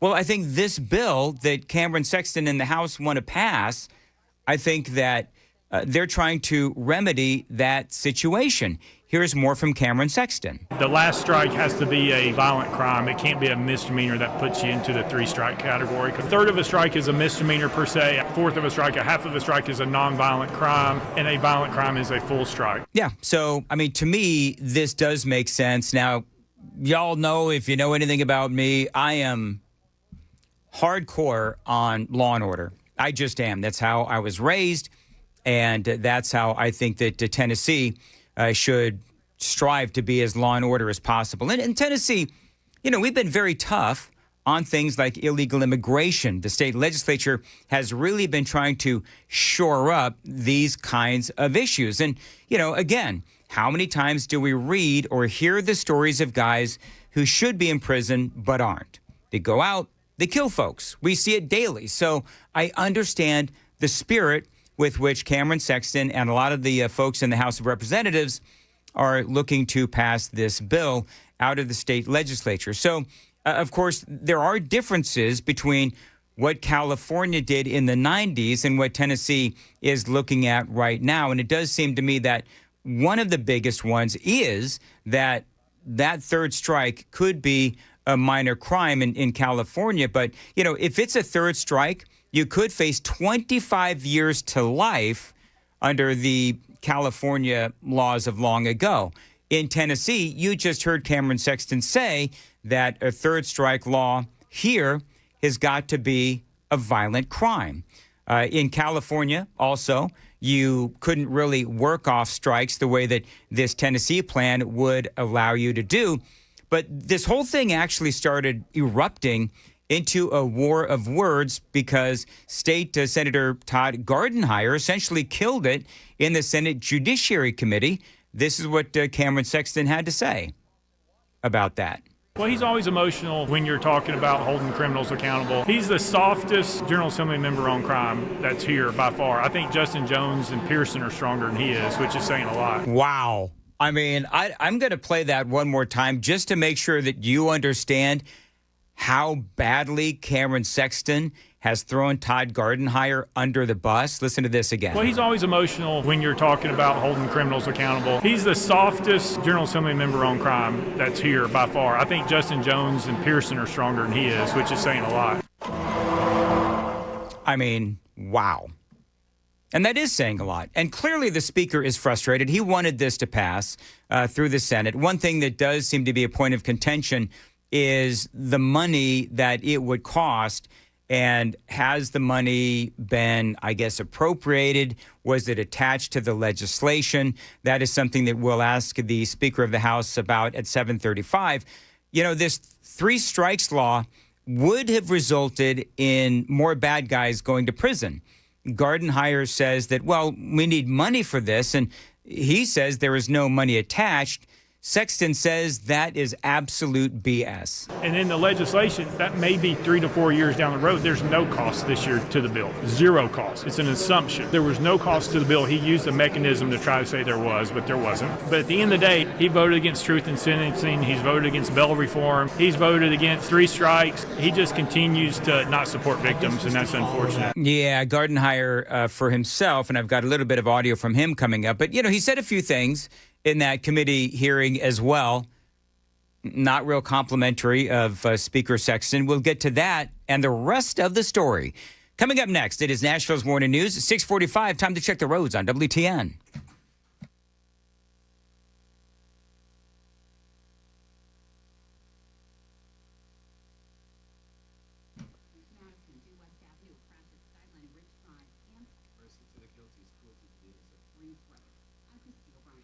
At 6:45, as far as your weather goes, going to be a nice day today. Although somebody actually said to me on the Super Text line, it is not going to be a nice weekend because Tennessee is now, I guess, every single county is under a drought. So I guess that I didn't see that, but that's what somebody said. That is true. Yep. Okay. So we need some rain. We need rain big time. All right. So apparently I'm not allowed to say it's going to be a nice weekend with no rain. But I agree that definitely we do need some rain. So hopefully we'll get some rain next week. Mostly sunny today, though. Warm with a high of 81. Similar on Saturday, warming up to 84. And Sunday, breaking the record temperature of 88 set in 1906 with a temperature of 90 degrees. And appreciate you listening to Nashville's Morning News. Sam, could you look at the 10-day forecast? Is there any rain in the forecast whatsoever? Because, I mean, that is seriously, we have a lot of farmers that desperately need the rain. We have a lot of listeners in our rural communities, and they do desperately need the rain. What does the 10-day forecast look like? Is there any rain in the forecast coming up? Joan, maybe you can do it because Sam is having a hard time finding it. Oh, okay. So, let me check it out here. So I always use, if I can't get to the Channel 4s, I use the Weather Channel pretty quickly. Right. Okay, it looks like Tuesday, April 14th might be our first real chance, slight chance of showers and thunderstorms, especially in the afternoon. And it doesn't get any better. Wednesday the 15th, 20 to 40% isolated storms possible, but nothing ticking over 50%, probably till past the 20th. I'm seeing that the 21st through the 24th. So that's a Tuesday through Friday, not next week, the week after. There are several chances of rain coming there. Do you know what? It would be interesting to get Stefano DiPietro on. Yeah, it sure would. You've got the hookup. Can you see if he can come on with us in the between 7 and 7:30, just for a really quick hit? I think he can never do it until after 8. Oh, really? Yeah. All right. Well, I'm busy after 8. You know, the man, hardest working meteorologist in Nashville. Okay. Well, one of the things that I've noticed about the weather TV forecast thing going on as of late is that we have these forecasts of rain that never actually comes. So yes, I have noticed that too. Have you noticed that too, Joan? Yes. I want to know, have you ever seen the rain coming down on a sunny day? Oh my gosh. Anyway, so we'll get back to content. 6:47, Nashville's Morning News on WTN. All right, this whole 3 strikes law thing that is going on in this war of words between Cameron Sexton and Todd Gardenhire, a state senator. Remember, Sexton is the Speaker of the House of Representatives. Part of this argument is that there was supposedly no money attached. But, you know, one of the other things, or a couple of the other things that Gardenhire said is that, well, if you have these, 3 strikes laws that Sexton is championing, House of Representatives is championing here in the state of Tennessee, is the rigidity of the sentencing and a focus on violent offenders. Now, the person who was interviewing the speaker asked if this meant that Gardenhire had a heart. Maybe that he's more sympathetic to, I don't know, maybe the criminals, whatever. Sexton says that his heart is actually in the wrong place. He has a heart for the criminal, yes, but not for the victims, because when he talks, he never talks about the victim. This is a shame. What can we do to hold criminals accountable? That's not what he talks about. He doesn't talk about we need to reduce the number of victims. He never talks about victims. All he wants to talk about is, we may have to build a jail. Yeah, so talking about that jail. And by the way, I'm all for building jails. I am all for it. But that is how law and order I am, friends. Build the jail. Because you know what? If you do the crime, you got to do the time. And I think we have fairly well documented as a conservative party that soft on crime policies do not work out well in the end. I mean, all you got to do is look at places like Memphis, for example. But this is from WSMV. They talk about how it is anticipated that current capacity would be sufficient to house additional inmates in the foreseeable future. The proposal says, but there is a one-time cost of facility construction, and we'll get into the numbers with Cameron Sexton coming up at 7:35. One of the things about this bill, first of all, again, it is 3 strikes. It isn't as onerous as other states in that you can actually, as we talked about, you can work off. But I think that's I'm using the phrase work off because that's what was mentioned in the couple of news stories that I read on this. But it's almost, Sam, like time off, if you will, for good behavior. Like if you don't do anything wrong as far as like a violent offense or anything like that, and you've got a couple of strikes, then you can just, with good behavior, a half a strike can fall off. Yeah, I guess they call it the decay provision. For every 3 years a person had no new criminal convictions, half a strike could be deducted from their total, but only from the half and quarter strike categories. Right. So you can't, if you've got a violent felony, so the one strike, the full point has been assigned to 54 violent offenses, you can't work those off.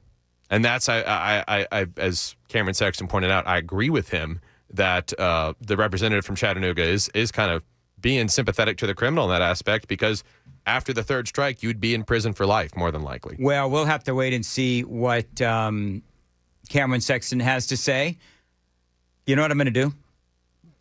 What are you going to do? Joan, you know what I'm going to do? Sam, you know what I'm going to do? What are you going to do? I'm going to play for the speaker this soundbite from Todd Gardenhire talking about him. Speaker Sexton wants to be tough on crime. It's great. Speaker Sexton should have attached the money to it to send it over here, and we wouldn't be having this discussion. But he didn't. He sent it over to us to take the bullet, which I don't appreciate. He ought to have the guts to do it, but he didn't. So there you go. I'll play that for Cameron Sexton. Heck, I just tell you what that sounds like to me. I don't want my constituents getting mad at me that I'm tough on crime, so I'm going to bounce it to somebody else. Well, I don't. Why? But why would any Tennessean? Well, you know, I say that, but why would any Tennessean have a problem with tough on crime policies? I mean, the Democrats, clearly, they are not tough on crime. There's more Republicans and conservatives in the state of Tennessee than Democrats. But, you know, the reality is there are a lot of, you know, Democrats in this state who don't appreciate tough on crime policies. It is infuriating to me. I don't understand all of the times that we have seen people, you know, not only in Tennessee, but across the country that are ultimately murdered by people who should be in prison. Or you put someone like a Daniel Penny in a situation where he feels the need to defend people on a subway, and now half the country calls him a white supremacist and a murderer. It's exactly right. And we see this time and time again. All right, it is 6:52. Cameron Sexton will be joining us at 7:35 here on Super Talk 99.7 WTN. Super text line is open, 615-737-9986. Joan's got the news coming up at 7. Joan. Go get some throat coat, will you, man? I know. I've got it. Coming up here, President Trump's Truth Social churning out more angry posts about Iran. Also, we're going to tell you about a local hero who has just passed away. He was considered the greatest ranger that ever was. This dude, oh my gosh, I cannot wait to hear your story on this. I'm so glad you know this. Okay. Oh, it is amazing. It is. It's coming up at 7 on Super Talk 99.7 WTN. All right, thank you, Joan. 6:53, Nashville's Morning News. Dan Mandis here. I want to tell you about my friends at Contours. It's getting warmer. Summer is months away, but the work to get your beach bod back begins right now. My friends at Contours, they can help you get it back with FDA-cleared red light technology. Now, Contours is going to help you target those areas that you hate. You know, it can be your belly, your arms, or your legs. Whatever problem area you have, Contours can help you solve that problem. No pain, no surgery, and no downtime. We like to say, just results. Now, real men and women from Franklin and across Middle Tennessee have been checking out Contours, and yes, they have been seeing real results. Now, Murphy Show has been doing this. I've been doing it as well. Matt's been doing the body contouring. I did the body contouring. I'm doing the facials now, and I'm real happy with my results at Contours. I know that Matt has been as well. So your beach trip, it's really not that far away. Let Contours help you get rid of those trouble spots, and right now, the first 10 callers get a special introductory price, $99. That phone number to call right now, 615-236-9960. First 10 callers get an introductory price of just $99. And remember, you lose 2 inches across the middle, or it is free. 615-236-9960. Find them online, ContoursLLC.com. That is ContoursLLC.com. Contours, where all you've got to lose is inches.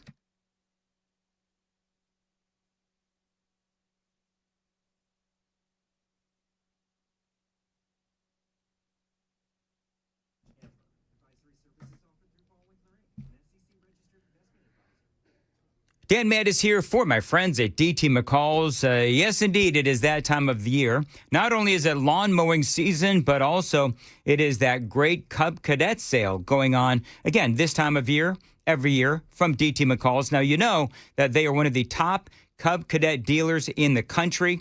and they were having a great sale right now at their Lebanon location. I should say the Lebanon location. You can save up to $1,000 with DT McCall's if you check out their sale that is going on right now. So whether you need a ride-on mower or a push mower, doesn't matter. You can save big time on both. And you can also get 0% interest financing for 24 months. That is available for some models as well. And again, you can save up to $1,000 on some of these models as well. You can find out the details, but don't wait. The sale is going on right now at their Lebanon location. DT McCall's always looking out for you with their annual Ultimate Cub Cadet Lawnmower Sales event. It is going on right now. Details, as always, at dtmccalls.com. That's dtmccalls.com. Tell him Dan Mandis told you to reach out.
.658, Nashville's Morning News on Super Talk 99.7 WTN. A headline from the Fox News folks.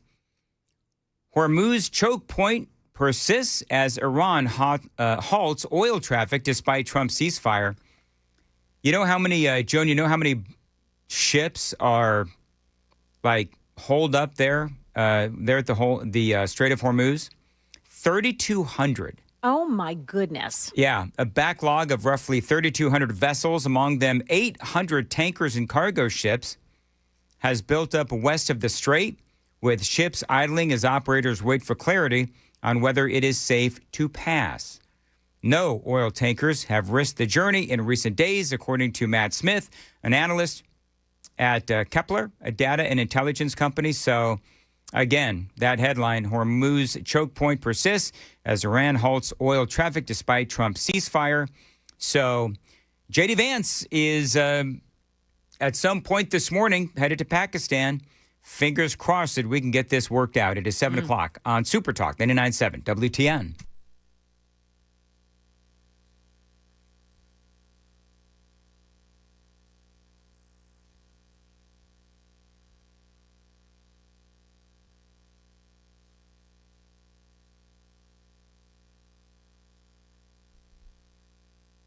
Good morning, 7 o'clock now. I'm Joan Jones with your top stories. The talks are all set to begin this weekend between the U.S., Israel, and Iran. Trey Yingst at Fox News says that President Trump appears to be irritated with Iran. Overnight, President Trump taking to Truth Social to say, quote, Iran is doing a very poor job, dishonorable, some would say, of allowing oil to go through the Strait of Hormuz. That is not the agreement we have. With just 8 vessels reportedly passing through the strait in the first 48 hours of the ceasefire, a statement was released via state media from Iran's new supreme leader saying, quote, and certainly we are entering a new era with the management of the Strait of Hormuz. We did not and do not seek war, but we will not give up our rightful rights in any way. And for this, we consider all the fronts of resistance as one. The region is waiting to see the outcome of the talks in Pakistan as Iranian officials and U.S. officials appear to be discussing a different set of terms. President Trump is also warning Iran against collecting tolls on the ships that do pass through the waterway. One last part of the Artemis 2 mission is left now, and that's coming home. The 4 astronauts aboard Orion are set to re-enter the Earth's atmosphere later today. They're headed for a landing in the ocean off the southern coast of California. ABC's Hannah Battah. Today, the Orion spacecraft will separate from the service module that's been powering it. Orion's heat shield will protect the capsule from temperatures up to 5,000 degrees. As Orion enters Earth's atmosphere, it'll travel nearly 24,000 miles per hour. Then parachutes will deploy, slowing down the spacecraft as it splashes down tonight off Southern California. And they're supposed to have some pretty good weather for the splashdown as well. And a hero has passed away in Tullahoma. Thomas Edward Gwynn was Tullahoma's oldest resident, considered the greatest ranger that ever was. He was 106 years old. He had served during World War II. He fought in historic battles, including D-Day, the Battle of the Bulge, Battle of Normandy, and he also fought in the Korean War. He was a prisoner of war 2 times, escaping from captivity both times. He's been decorated with 12 Purple Hearts, the Silver Star, the Presidential Unit Citation, the Bronze Star, the Combat Badge, and the Prisoner of War Medal, and along with the Distinguished Service Cross. He came to home after the wars to own and operate his own business. It was Gwynn Appliance Repair in Tullahoma for many years. Now, he is his burial is coming up next week. And if you'd like to say goodbye to this great American hero, you can attend his funeral with military honors. It's happening next Wednesday. I have added the details to my X account, and you can figure out whether or not you can go. Again, it's next Wednesday. Find me on X at Joan Jones WTN. Market numbers now brought to you by Beacon Capital Management, online at beaconcm.com. There was supposed to be a Senate hearing next week for Federal Reserve Chair nominee Kevin Warsh, but there's some hijinks happening in the Senate. Apparently, the committee that was set to hear Warsh's nomination hasn't received the paperwork that it needs with enough time to schedule the hearing. That's according to CNBC this morning. So Senator Tom Tillis, as we all know, has already said that he's not going to vote for any nominee until the DOJ drops a criminal investigation into the current chair, Jerome Powell, over the $2.5 billion renovation at the Fed building. So right now, stock futures are mixed. We've got the Dow futures down 22, but the NASDAQ futures up 22 points. That's the latest news, traffic, and weather next. I'm Joan Jones, WTN News. Thank you, Joan. It is 7:04, Nashville's Morning News on Super Talk 99.7 WTN Loan Pronto. Listen, credit card interest rates, they are now over 29%. And most people are only making the minimum payments, so they're getting nowhere in trying to pay down that principal. It's Dan Mandis. But, here's what many homeowners simply do not realize. Using the equity in your home, you can easily access hundreds of thousands of dollars in cash. With Loan Pronto's Rapid Equity Loan, you can pay off your credit cards, your existing HELOC, your car loans, or get money for that home improvement project. That's where Loan Pronto can help you. Now, one client just got $100,000 approved and saved over $1,500 a month. And here's the best part. With Loan Pronto, you can do all of this from your phone with $0 out of pocket, no hard credit pull up front, no appraisal, no long drawn-out bank process, no. And by the way, also, no touching your first mortgage. Now, rates are at near 3-year lows, so you've got to act right now. Go to loanpronto.com, loanpronto.com, and see how much money you can get in about 60 seconds. Loan Pronto, 2,800 5-star Google reviews. Call them, tell them Dan told you to reach out. 615-499-5780. 615-499-5780. Find them online anytime. It is loanpronto.com, loanpronto.com. Equal housing lender, NMLS 166-1781, NMLSconsumeraccess.org.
Okay, you still have that closure on westbound 24 this morning. It's in Pleasant View. That was an accident, a very serious one, that a life flight was sent to that location this morning. Now, that crash is just before Maxey Road. So the closure is between Springfield, Ashland City, and Maxey Road. Careful in that area. You'll need to find a way around it this morning. Also, a crash in Woodbine on Nolensville Pike at Thompson Lane. Traffic every 10 minutes every morning on Super Talk 99.7 WTN.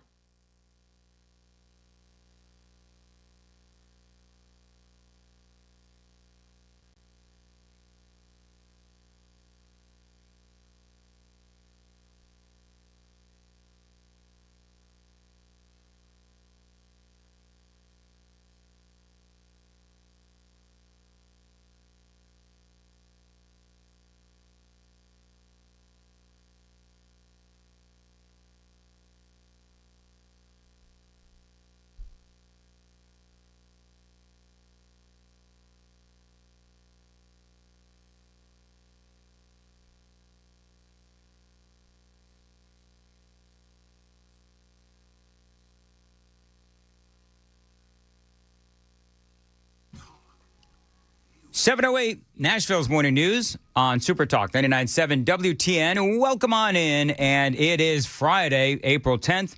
As far as your weather goes, it's going to be a nice day today. Sunny, warm, and a high of 81. There's a video, Joan, going around. We were just talking about how I am a hardcore law and order. Oh, yeah. So there is, I don't know if you've seen this. Got video here.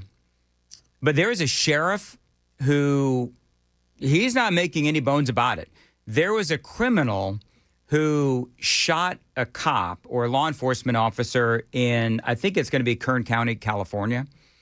And the local sheriff makes no bones about what happened to the guy who shot this law enforcement officer. Listen to this. We intentionally ran him over. Kern County Sheriff's Office. Don't shoot at cops. You shoot at cops, we're going to run you over. He got run over. He got what he deserved. Yeah, I like that. He got what he deserved. We intentionally ran him over. And, that is making its way around, ricocheting around the internet this morning. I think that more Americans, even moderates, are more law and order than the Democrats ever will be. And I love what he had to say. And anytime you shoot a cop, we are going to, purposely run you over, and you're going to be dead, and that's what you deserve to be. And I appreciate what he had to say, because we, again, always seem to hear these stories about bad guys doing bad things, and they need to be in jail, and they need to be in prison, and when they're not, and then all of a sudden, oh, look, a bad guy has done something horrible, and he should be in prison. There is a story, Joan, you and I were talking about this, I think it was it yesterday, where the guy with the hammer. Oh, yes. So President Trump has now posted that video. And basically what happened is this guy It's a horrifying video. And I would actually encourage you not to seek it out. But it is a horrifying video where a guy has a hammer. He's beating the living crap. I'm not going to show it on YouTube. But he's beating the crap out of this car, right? So a woman who works at this liquor store walks out and is telling this guy, who, by the way, he's an illegal alien and let loose by the Biden administration. Shocking, I know. Walks up and just beats this woman to death with a hammer. Donald Trump has now posted that video on Truth Social, and the video went from, I don't know, a video that people like you and I, Joan, because we live in this world, have seen. But now, I mean, it is like everywhere. And the point that Donald Trump is making, and it's a good point, is that this is what happens when you let bad guys into our country and you allow them to stay in our country. So again, it's all about the failed policies of Democrats. It's all about the failed policies of the Biden administration. You can talk about the failed policies at the state level as well when it comes to soft on crime policies. But people have been watching this video, and a lot of them have been saying, you know, what in the world is going on here? There is another story, by the way. ICE, this is from Fox News. Listen to this. ICE has now arrested over 700,000 illegal aliens, and over 2 million more have now bailed America, courtesy of self-deportation. Now, I don't know about you, and I know that there's a lot of people out there that are complaining that Donald Trump isn't doing enough to deal with the deportation of these illegal aliens. But you know what? Even though I would say that 700,000, I've got some audio here, even though 700,000 deportations isn't nearly enough, at least it's something. And when you couple that with the 2 million self-deportations, okay, you know what? Considering all of the pushback that President Trump has gotten in states across the country, like California, like Illinois, and some of these other places, he's actually accomplished quite a bit. This is Bill Melugin on Fox News. And Brett, ICE Director Lyons went on to tell us that ICE has now arrested more than 453,000 criminal aliens. Those are aliens who have been charged with or convicted of a crime since President Trump began his second term in office. We'll send it back to you. I mean, I think that's good. Joan, you happy so far? I think you and I have talked about this. You happy so far with the amount of deportations and the amount of arrests and all that? I'm going to say I'm not satisfied, but it's not necessarily Donald Trump's fault. Right. So we haven't heard a whole lot about, mass deportations, which is what we need to chip our way through the 22 whatever million people that made their way over the border during the Biden administration. We haven't heard a whole lot about it, and it feels like it's not happening. But I think part of the reason that we're not hearing about it is because the more the DHS or ICE put out their numbers of people that are being sent back, the more the left just goes crazy and tries to stop them and makes these scenes like we saw, with Renee Good and Alex Preddy. Yep. So I think we're not hearing about it as much, but I really, really, really want to believe that it's happening behind the scenes. Yeah. And I don't know if that's enough, Yeah. Hey, by the way, Joan, real quick, did you hear about the 4 British hikers that were caught coming across our northern border? The British hikers that have been caught coming across our northern border. Details straight ahead, 7:15, time to check the roads on WTN.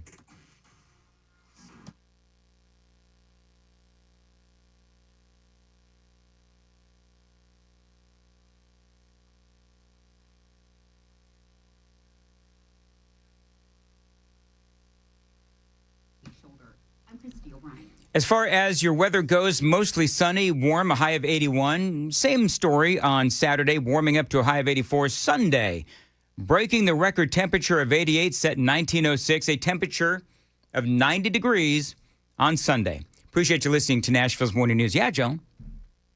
4, count them, 4 British hikers sneaking across our southern border. Joan, ask me that they. My guess is that they weren't ladies. No. Ask me their names. Dan, what are their names? Ali Mohammed Ali Abdullah is the British hiker number 1 caught sneaking into America. Number 2, Hamid Mohammed Naji. Mm-hmm. Number 3, Ibrahim Ayub Khan. Uh-huh. And Mohammed Sultan Saleh. There's like 3 Mohammeds in there. I have to say, with a last name like Jones, my family's kind of British, and Jones doesn't sound like Mohammed or Ibrahim at all. No. I'm reasonably certain these guys, I don't know, they might be from somewhere in the Middle East. Yeah. I love the media. Can we just add that Mohammed is now the most popular name for baby boys in the United Kingdom? Oh, yeah, I know. Oh, it's been that way for a while, actually, Sam. I think so, hasn't it? I mean, it's been I remember talking about this, where Mohammed, it just, it's exploded. I mean, we talked about this yesterday, where you have Germany, you have France, you have some of these other nations in Europe that refuse to help President Trump with the Strait of Hormuz or dealing with Iran. I mean, I would say for maybe a number of different reasons, but one of them certainly is because they've got a lot of Mohammeds in their country, and they're afraid of an uprising in their own nations as they have allowed their nations to be overrun with Muslims. Turn on your mic, Sam. Turn on your mic. Since 2023 is when it's been on the top of the list. Underneath that are Noah, Oliver, George, and Leo. That's for both Wales and the UK. Do they have like percentages as far as how high Mohammed is on the list? The only stat I can find, 5,700 registrations in 2024 alone. Okay, very good. Hey, Sam, by the way, real quick. Joan, can we can agree that Sam is hipper than you and I when it comes to social media stuff? As in way, yes. Okay, so. You've yet to open any of my DMs on Instagram. I've been trying to slide in there. Have you? Me or him? Dan, obviously. Yeah, obviously. You and I Instagram all the time. Anyway, have you ever heard of a guy named Peyton Van Est? Nope. Just sounds familiar, yeah. Okay. He is a leftist.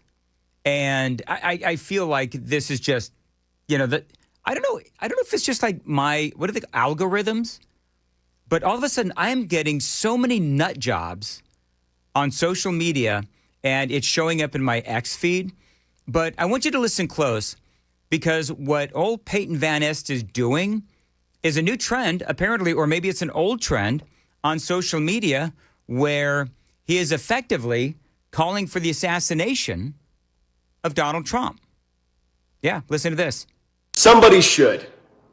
Somebody should. Somebody should what? I don't know. Neither do you. So when he says somebody should, this is audio only, gentlemen. So when he says somebody should, Joan, you know what he's talking about. Oh, he's talking do. about assassinating Donald Trump. He can't say the words, somebody should assassinate Donald Trump. But apparently from what I'm reading online, this is basically a very thinly veiled, hey, somebody needs to take out the president. Right? None of us know anything. We don't know anything. But somebody should, though. If somebody knew what needed to be done, that person should probably just do it and know that we all would love you. We would love you forever. You'd never want for anything again. Ever. Ever again. We've got you. We don't just have you. We have you and your family and your family's family. And hopefully you look exactly like me, because that's the kind of person that should be thinking about whether or not they should or shouldn't be doing something right now. Just to be. Yeah. So, I mean, clearly he's playing around because he doesn't want to get a visit from the Secret Service. Be clear, somebody should, but we don't know what somebody should be doing. You know what I mean? None of us know what anybody should be doing right now, right? None of us know anything. We don't know anything. Just go and do what you need to do, which you don't even know you should be doing, because none of us even really know what we should be doing, right?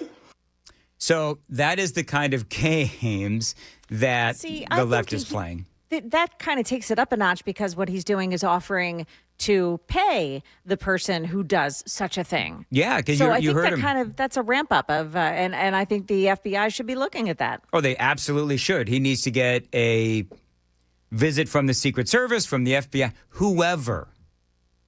By the way, it's just since we're going down the road of crazy nut job Democrats, which again, Joan, is there more, or are they starting to just ramp stuff up? Like that? That's my question. Are they becoming worse, or is it just my feed, my algorithm is suddenly, for whatever reason picking up more of these crazy people? Well, clearly, if you watch them, that what do they say? That massages your algorithm. Yes. Makes it produce more of those type of videos for you to see. So this is a woman who is running for Congress in the state of Georgia. Listen to this. She wants to punish people. Oh my gosh, this woman. Okay, you've heard this? So she wants to punish people who voted for Donald Trump by kicking them off the internet, I guess, for a couple of years. When this is all over and Trump is gone and Democrats are back in charge and we're rebuilding everything, the punishment for MAGA for voting Trump 3 times needs to be... But by the way, I voted for Trump 6 times. I've said 3 because that's the general election. But when you look at the primary, it's a total of 6. That they lose their internet access for 4 years. That they cannot post videos or comments on social media for 4 straight years, so that none of us are subjected to their lies and misinformation while we are rebuilding the chaos that they caused. The whole world and America gets to be without their BS online for 4 straight years. Can we all agree to this? No. There you go. That's obviously on TikTok. I mean, this is what the left is doing. Oh, by the way, do I have time to do it here? What's that, Joan?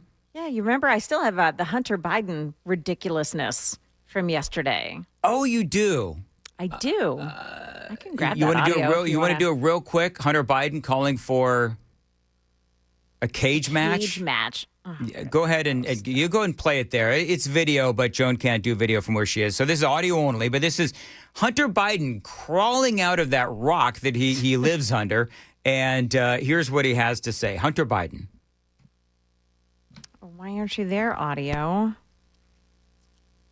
It's playing on my computer, but it's not playing on... That's okay. You know what? Because we can save it for Chris Hand. I would say that Hunter Biden, we talked about our Woking Dead yesterday. Maybe we can include him in some Woking Dead coming up at 8:35 with Chris.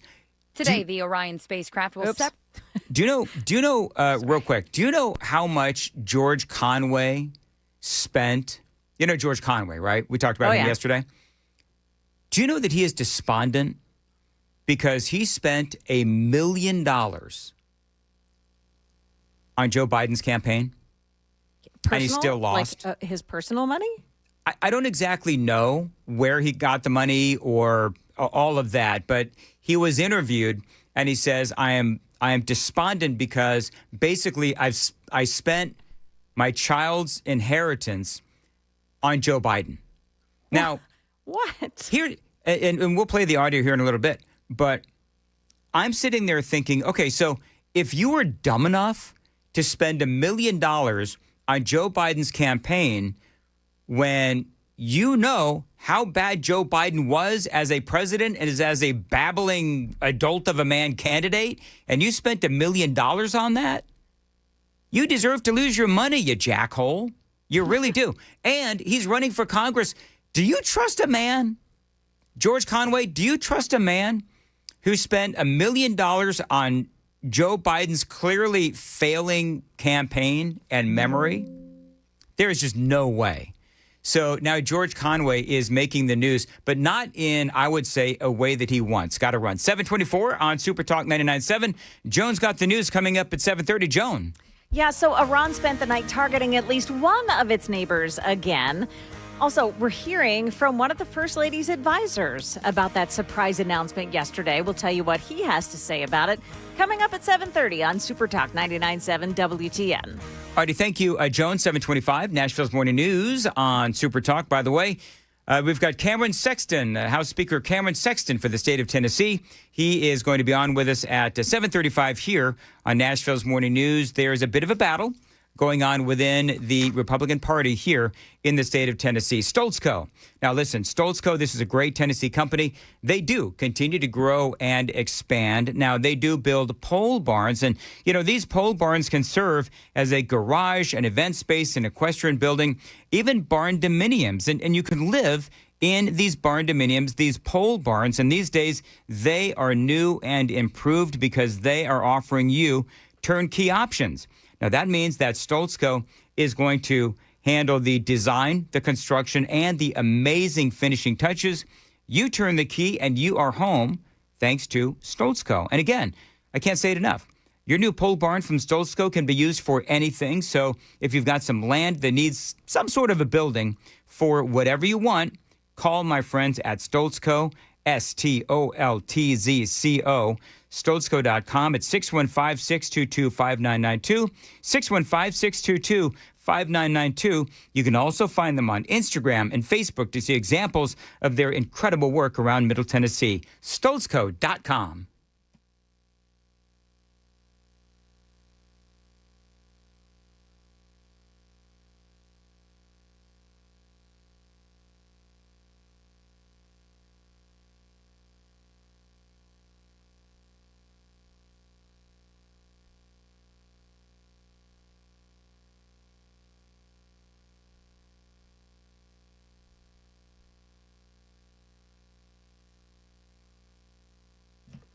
Welcome to Advent, your one.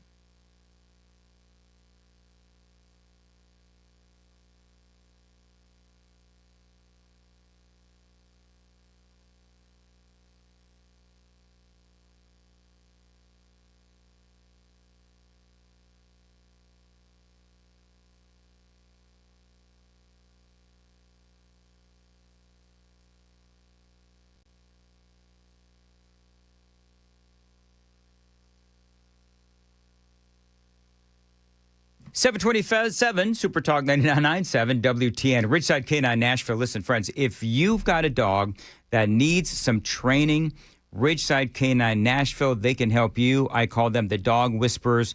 My buddy Jeff and his crew at Ridgeside K9 Nashville, they can help your dogs with aggression, potty problems, anxiety, basic obedience as well. They can help you help your dog with just about any behavioral issues. Now, one of the things that I love about Ridgeside K9 Nashville is that they believe that owner education is just as important as dog training, and long-term success with your dog starts with you. And Ridgeside K9 Nashville, now they've been around these parts for a long time. So you want to check them out. Again, if you've got a dog with some behavior issues, Ridgeside K9 Nashville, they can help you. They've got a lifetime support guarantee. They are there for you 24/7.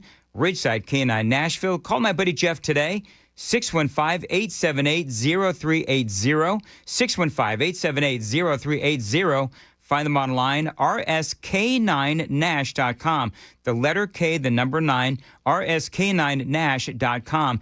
Ridgeside K9 Nashville, veteran-owned, proven results, and guaranteed for life.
Good morning, now 7:31. I'm Joan Jones with your top stories. Kuwait says it's been fending off hostile drone incursions overnight, attacking its National Guard sites and causing significant damage thanks to Iran. Still, that ceasefire between the U.S., Iran, and Israel seems to be holding, with talks scheduled this weekend. Some parents of White House Heritage High School want to know why they were left in the dark after reports of a seventh grader who made a hit list of fellow students, allegedly. This dad spoke to WSMV4. My daughter texted me, told me she was scared to go to school because she supposedly got a text from one of her friends saying an individual said he was going to shoot the school up. A spokesperson for the school said the district is aware of a verbal threat that was made, but didn't find evidence of an actual threat. The student has been suspended. And why did she do it? Fox News just interviewing Mark Beckman. He's the senior advisor to First Lady Melania Trump over her surprise statement about Jeffrey Epstein yesterday. It's a combination of legacy media, social media, different corporate entities and personalities. But we as a society need to get back to respect. And certainly our First Lady, the First Lady of the United States, deserves respect. When she's out there working every single day for the Americans, helping children, helping families, driving to make this country better, that's what she deserves for people to pay attention to. Not this nonsense, just lies and innuendos. We're hoping to learn more about that statement today. That is the latest news, traffic, and weather next. I'm Joan Jones, WTN News. Thank you, Joan. 7:33, Super Talk 99.7. And it is April, mid-April. As a matter of fact, lots of weddings are being planned right now. I can tell you the best place for engagement rings is Brentwood Jewelry. You've got to check them out. They've got a huge selection of wedding bands, semi-mount engagement rings, loose diamonds as well. Now, they've got rings for every budget and every style, for both men and women. This is what I love about Brentwood Jewelry. No matter what you're looking for, they've got a lot of different styles and brands and everything for your budget, whatever it is. Now, Brentwood Jewelry is the official jewelry store of the Mandis House. I've bought a couple of amazing pairs of earrings for Amy. She bought me my favorite watch. So if you have a special occasion coming up for a special person, go to a special place. My place, Brentwood Jewelry. 7012 Church Street East, located in the heart of Brentwood, just off Franklin Road. Find them online anytime. It is BrentwoodJewelry.com. That's BrentwoodJewelry.com.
Still have a lot of delays on 24 westbound in Cedar Hill this morning at Maxey Road. The roadway is open and the crash has been cleared. We're just clearing through that delay now. Lebanon Pike and Hermitage, there's an accident at Jackson Downs Boulevard, and one more in Woodbine at Nolensville Pike and Thompson Lane. Traffic every 10 minutes every morning on Super Talk 99.7 WTN.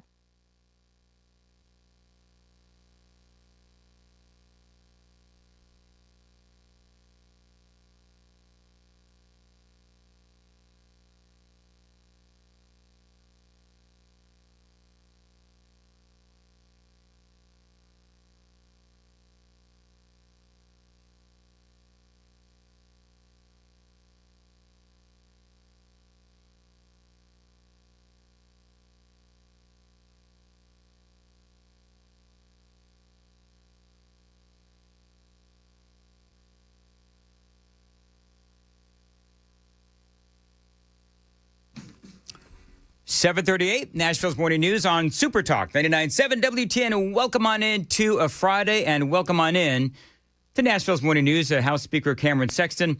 Mr. Speaker, always great to have you on. And I wanted to have you on because there, number one, has been a bit of a kerfuffle between some Republicans, including you, in the state legislature. But of more interest to me is this three strikes bill, which this kerfuffle centered on. So I want to talk a little bit about that. Of course, people know three strikes bill in California back in the 90s, very controversial. You have our own version here for the state of Tennessee.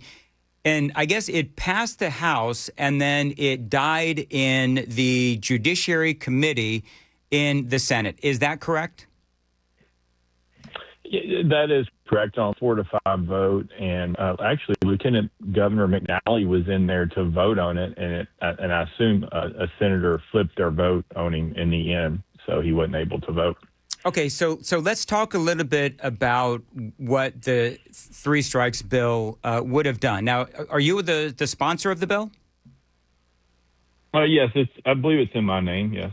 Okay, so talk a little bit about what it would do. It is, as far as I can tell, vastly different from what California did in the 90s.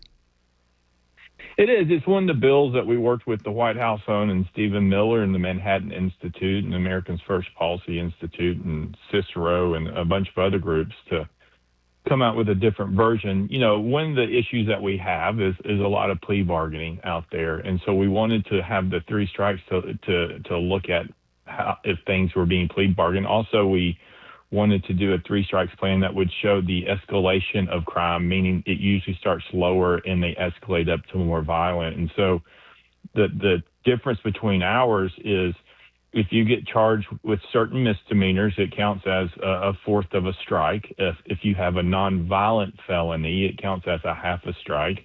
And if it's a violent felony, it counts as a full strike. You also have to have a full strike on your last strike in order to get the three strikes clause for up to life in prison.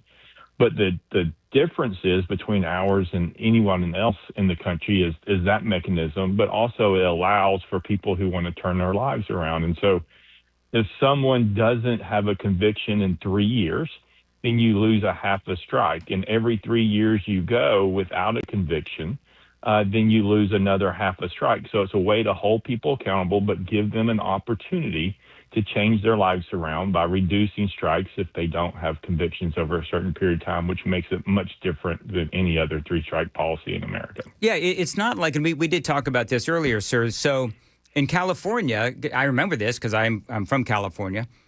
Your last strike could have been, a relatively speaking small infraction, and you're looking, this is before the reforms, and that meant, though, that you would have, 25 years to life in prison.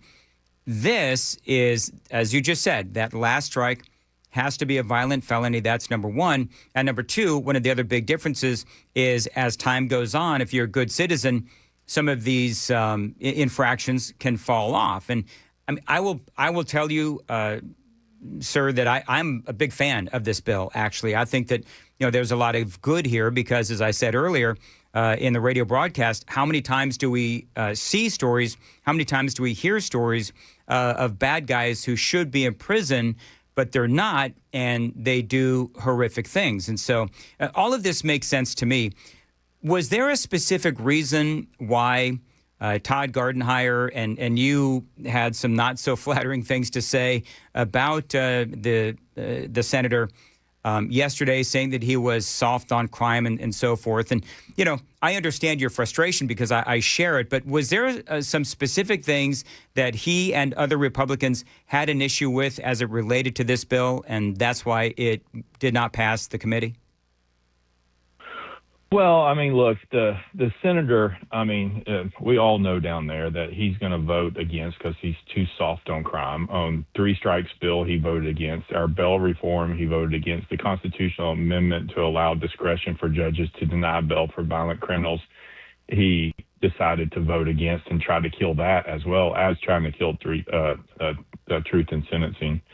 And so there was no doubt that we knew he was never going to vote for this. And it seemed like to me that he drummed up a cost issue, and the fiscal note did not have a cost for this year or next year. It was an assumption that there may be X number of people you may need to build a new prison at some point in the future, but there was no cost. The interesting thing, and this is why I said I was praying for him yesterday, is he implied that I have the capability of putting money attached to the bill to send it into whatever committee. And, you know, only the governor, so I don't know if he was confused, but only the governor has the capability of directing appropriations through the budget process before we get the budget for certain pieces of legislation through a supplemental budget. That usually handles in our finance committees when they work through legislation. But as I said, in this instance, this had no fiscal note for this year or next year. It was an assumption in the future. Help me understand, for people that don't understand, what does that mean, the assumption in the future? What does that mean in layman's terms? Well, what they say is, you know, in the future, we may have more criminals who are in jail longer, and so they can't really derive a certain cost, but there is a possibility that we would have more people in prison, which I think we want the more violent criminals in prison. Yeah. And so I don't see that as a bad thing. And so they're like, at some point we may have to build a prison and it may cost this. Well, until you get through and until you see the convictions and until you can see if people decide to turn their lives around, it may or may not have an impact. I'm sure it could have a potential impact. But at the end of the day, it's better, in my mind, is to have things in place to hold criminals accountable, to protect the victims. And, you know, unfortunately, Senator Gardenhire, in everything he's opposed of ours, he never talks about the victims or the neighborhoods or any impact like that. He always wants to talk about this hypothetical cross. He did the same thing on the bail constitutional amendment, where we gave judges the ability to deny bail. Right now, the judges can only deny bail for murder. And so he was against allowing them to do it in other crimes. And so, look, it's just a constant theme. When you can't argue on the merits, then you try to argue on the cost. It is 7:45 on Super Talk 99.7, and we've got Tennessee House Speaker Cameron Sexton is joining us on the Newsmaker Hotline. Mr. Speaker, I've got a couple more questions for you straight ahead, though. Real quickly, though, got to check the roads on WTN.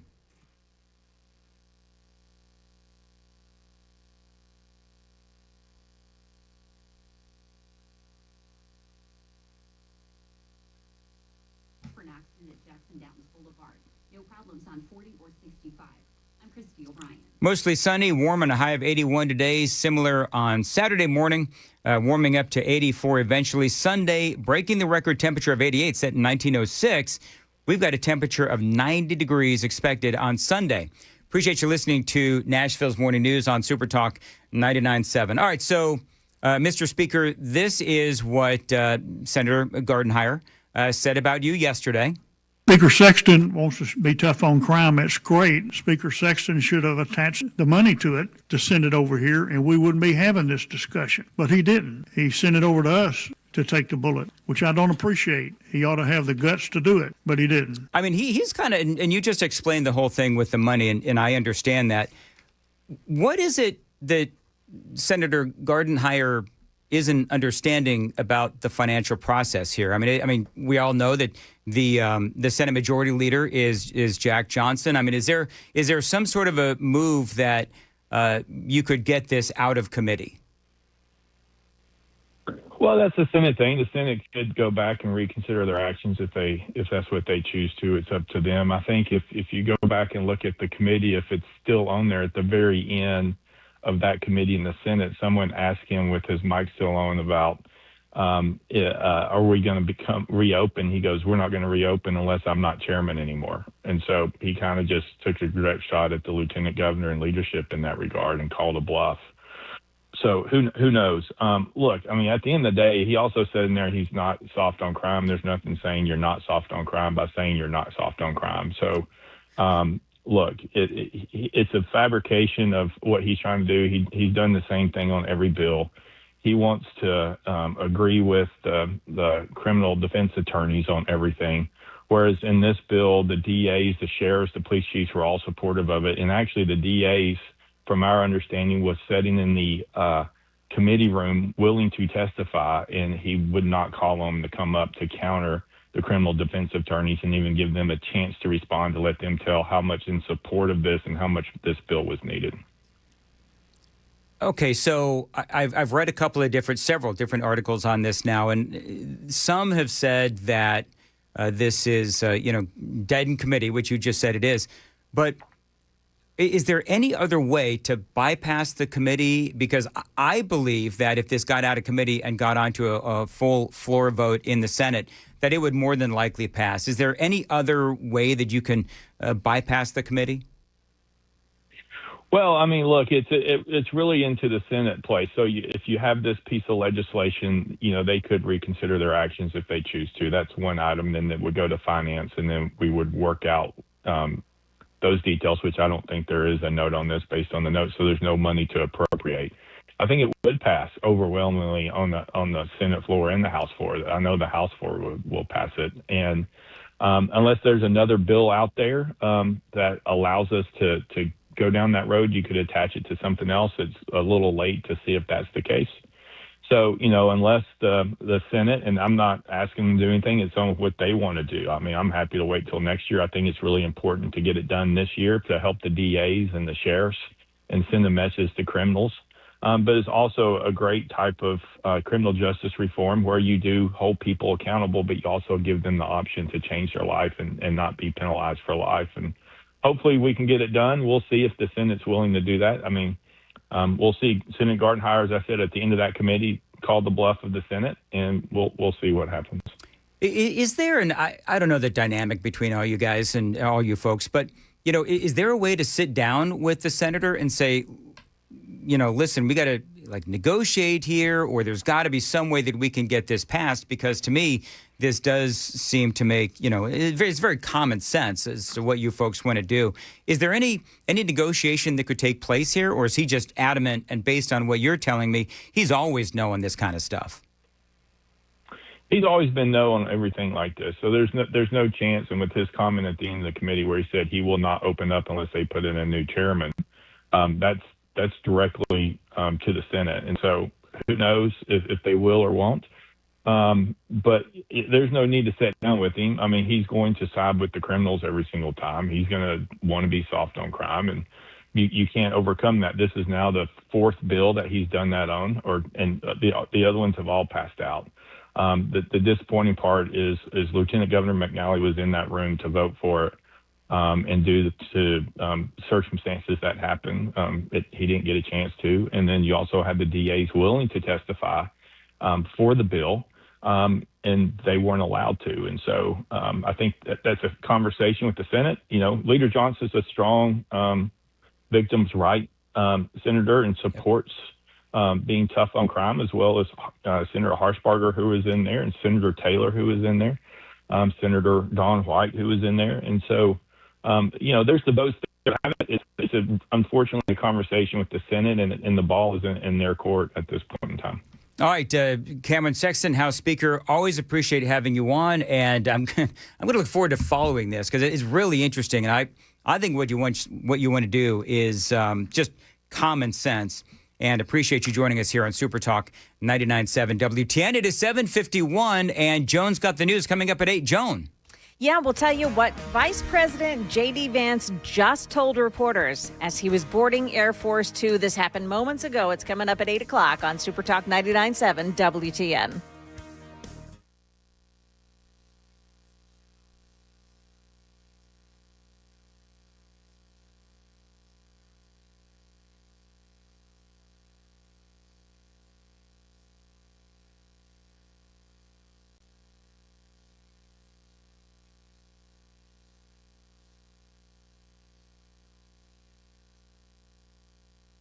Dan Mendes here for my friends at the Covered Patio. It is getting warmer, spring is here, and summer is next. And if you want to add more living space to your home, think about building or upgrading your patio. That's right. At the Covered Patio, they've got motorized screens so that you can easily keep the patio open when you want some sun and closed when you want some shade. So your back screened-in porch becomes so much more enjoyable. Now, they've got a ton of outdoor living options at the Covered Patio. Customized decks, retractable awnings, pergolas, outdoor grilling areas, and a whole lot more. You know, they really do it all at the Covered Patio. And all of these things can extend your living space. The Covered Patio is dedicated to fair prices and customized solutions for your specific home and space. So come on, enjoy your home a lot more with an incredible patio upgrade from the Covered Patio. Reach out. Tell them Dan Mandis told you to reach out. The phone number, 615-695-2407, 615-695-2407. Online, thecoveredpatio.com, thecoveredpatio.com.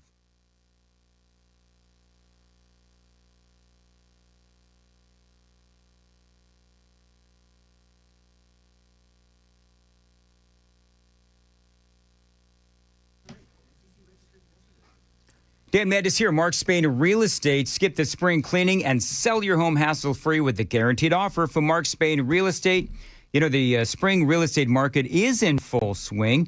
Skip the hassle of listing your home on the market and sell your home on your terms with that guaranteed offer from Mark Spain Real Estate. No showings, no open houses, just a strong all-cash offer, and you can close in as little as 21 days. Now, one of their clients, Caitlin, said this: working with Mark Spain Real Estate was so easy, and they exceeded his expectations. It was a very competitive real estate market, and he says they helped us accomplish our goals. I would 100% work with Mark Spain Real Estate again. Now, Mark Spain Real Estate has been helping homeowners just like Caitlin sell their homes for 30 years. They've got over 72,000 satisfied clients. Now, you don't have to worry about the inconveniences of selling your home. The guaranteed offer from Mark Spain Real Estate makes the home selling process seamless and stress-free. Find out what the guaranteed offer would be on your home today. There's no obligation. Call them. Tell them Dan told you to reach out. 855-299-SOLD. 855-299-SOLD. Or find them online anytime. It is markspain.com. That's markspain.com, and start packing.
7:57.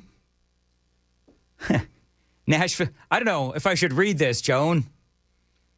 7:57 on Super Now that Talk. you said it, you introduced it. Now you need to do it. Do it. I'm hearing from people that know such things. I'm not going to name names because I'm sworn to secrecy. But a couple of people have actually thrown Gardenhire like right under the bus. Oh. He is I don't feel like I should do this, but I'm going to go ahead and do it. Because I've tried to get Gardenhire on the show. He won't come on, actually. He is a mean, hateful, stubborn man. He's ridiculous, and he needs to go. Okay. Other people saying that he is the worst on. I don't like bashing people like that, but I mean that's what people are saying. You know, I mean you could tell. Not me. Some people say he's a rhino. You can tell that Cameron Sexton doesn't like him. By the way, that was not from Cameron Sexton. So I don't know. Maybe if Senator Gardenhire wants to come, I would love to give him a fair shake, but I would just have to ask this question. Like, from what Cameron Sexton says, this dude, based on his voting, not just a bunch of hyperbole, if he's that soft on crime, how does somebody not primary him and get somebody in there who's a little bit more conservative or a lot of more conservative? Because I think that being tough on crime is absolutely a tenet of conservatism. And if you're not, well, then they got to find somebody who is tough on crime. And the other question I would ask is, okay, so if we know that this guy is soft on crime, should he be on the Senate Judiciary Committee? I don't believe that he should. I mean, nobody's going to listen. I'm just a knucklehead, but I mean, if you want Tennessee to be conservative and if you want Tennessee to be tough on crime, then you need people on the Judiciary Committee who will actually enable Tennessee to be tough on crime.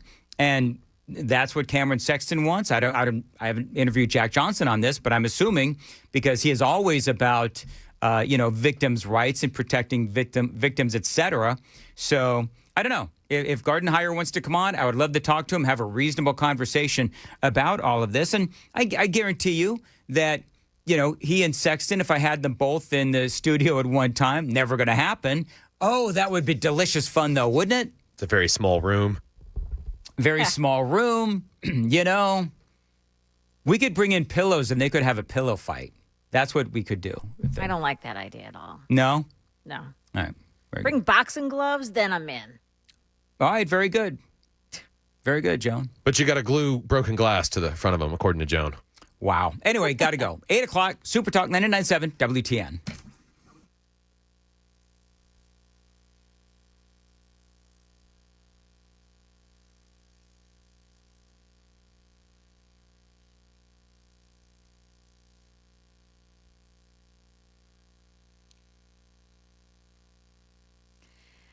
I'm Joan Jones with your top stories, and Vice President J.D. Vance just boarded Air Force Two, heading to Pakistan for this weekend's high-stakes talks with Iran to end the war. He stopped to talk with reporters. Good morning. Thanks for coming.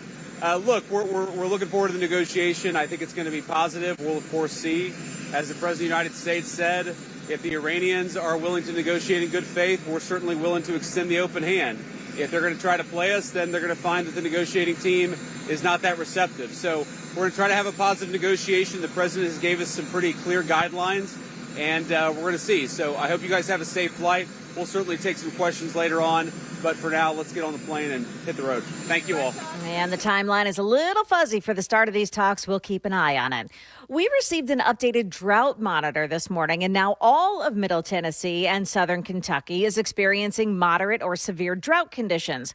News 2 reports Nashville has only received 8.75 inches of rain since January 1st. The average would be 14 inches. This is the driest start to a year since 2007 and the 9th driest in Nashville since records began in the 1800s. Now, right now, there is no significant rainfall coming until about a week from now, meaning conditions will likely get worse before they get better. An 18-year-old Chick-fil-A employee in North Carolina discovered $10,000 in cash that somebody dropped in the restaurant's bathroom last week. Jaden Cintron turned it over to human resources instead of pocketing that money, saying that's what God would have wanted him to do. The rightful owner returned and was handed his cash back, but Jaden would not accept the $500 reward. After several days, however, his boss convinced him it would be okay. He eventually did accept that reward. Money News brought to you by Beacon Capital Management, online at beaconcm.com. The news on consumer prices this morning, not so great. The Bureau of Labor Statistics saying prices rose 3.3% in March, largely due to higher energy costs. Investors, however, may have been expecting that, and the stock futures reflect it. Right now, Dow futures are up 6, NASDAQ futures plus 73, S&P futures gaining 11. That's the latest news. Traffic and weather next. I'm Joan Jones, WTN News.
'24 all jammed up this morning from Smyrna all the way into Nashville. Normal volume delays there. Same thing for 40, slow around the airport and into Nashville. You've got an accident in Belmead on Harding Pike at Percy Warner Boulevard. And it looks like things are pretty slow on 24 and 65 at the merge to the north. Traffic every 10 minutes every morning on Super Talk 99.7 WTN.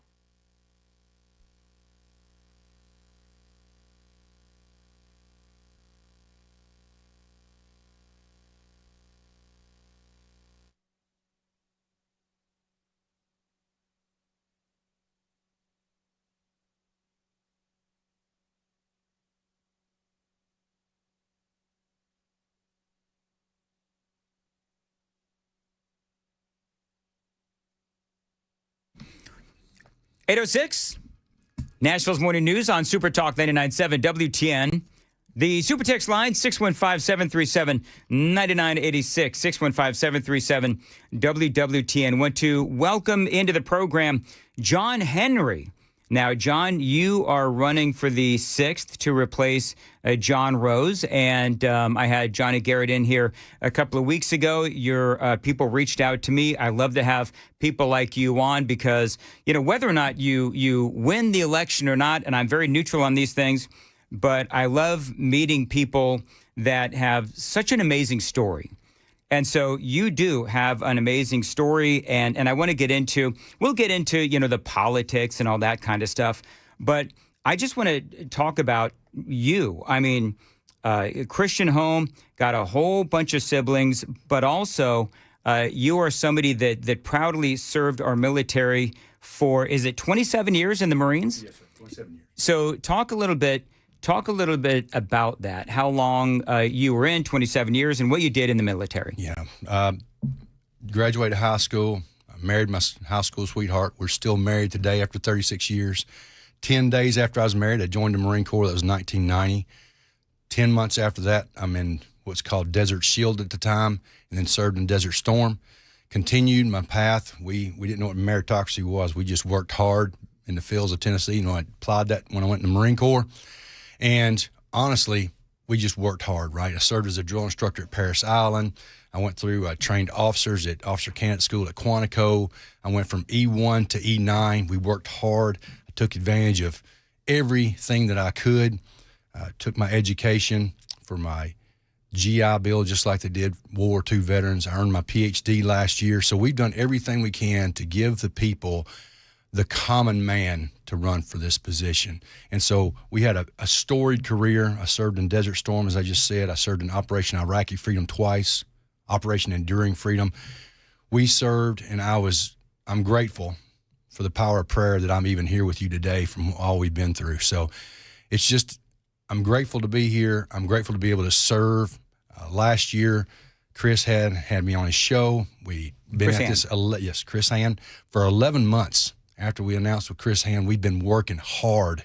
After I get off my job, we go into campaigning every single day. And I'll be honest with you, Dan, it's been a full-time job on top of a full-time job. So that's what we do. Great military career, and now here we are running this race. So you were born in Riddleton, Tennessee? 540 people, Dan.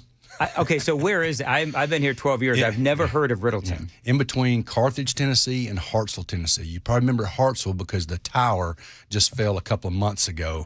Mm-hmm. As you look out our back porch to the north, where the trees are off, the leaves are off the trees, you could see that tower blinking. So we were grateful when that thing finally came down 2 or 3 months ago. But that's another example of bloated government and billions of dollars being thrown away. So let's talk about why you want to do this. Now, you are, you're in the military. You have, from what I can tell, a good job with Bridgestone, where just to tell folks what you do for your full-time job. Yep. Because of the education I was able to obtain while I was in the Marine Corps, but mainly my experience in leadership, I work for Bridgestone now. I train field leaders in leadership theory and practical application. So there's a number of things, leading with emotional intelligence, task, purpose, those types of things, and that converts well over to the civilian sector when you think about training leaders just in leadership.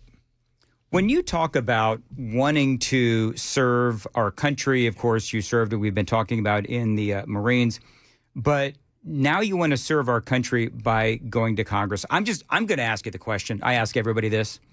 Why do you want to do this? Because, Congress is kind of a train wreck. Well, I'll be honest with you, Dan, because our leaders have let us down in the past. I mean, we can start back.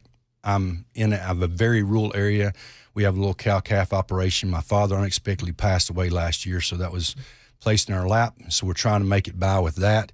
But we see over the last 40 years that the U.S. government has really hollowed out a lot of these small communities, these small farms, things that a lot of those, your listeners right now in the Middle Tennessee area, remember when there was dairies everywhere.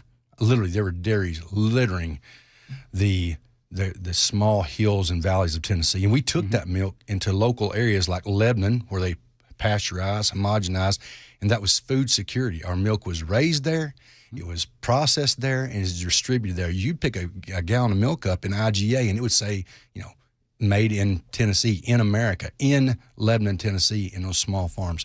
The same thing has happened with meats, Dan. We've let big organizations monopolize our meat processing. And so the reason I'm running is really, there's not a lot left. I come from an area where there was farms all over, but it's been monopolized into large organizations. Where I'm from, the small town I'm from, in Carthage, we had a shirt factory, a sock factory, a clock factory. And a lot of your listeners remember those factories. They were the fabric of communities. They gave communities that vibrant atmosphere of work, and they were able to build things, right? Shirts and socks and those clocks. Those clocks are now been outsourced because of NAFTA, Dan. Yep. They're outsourced, and they're made in China now. Socks are made in Honduras or Vietnam. The same thing with everything. It's called offshoring, Dan.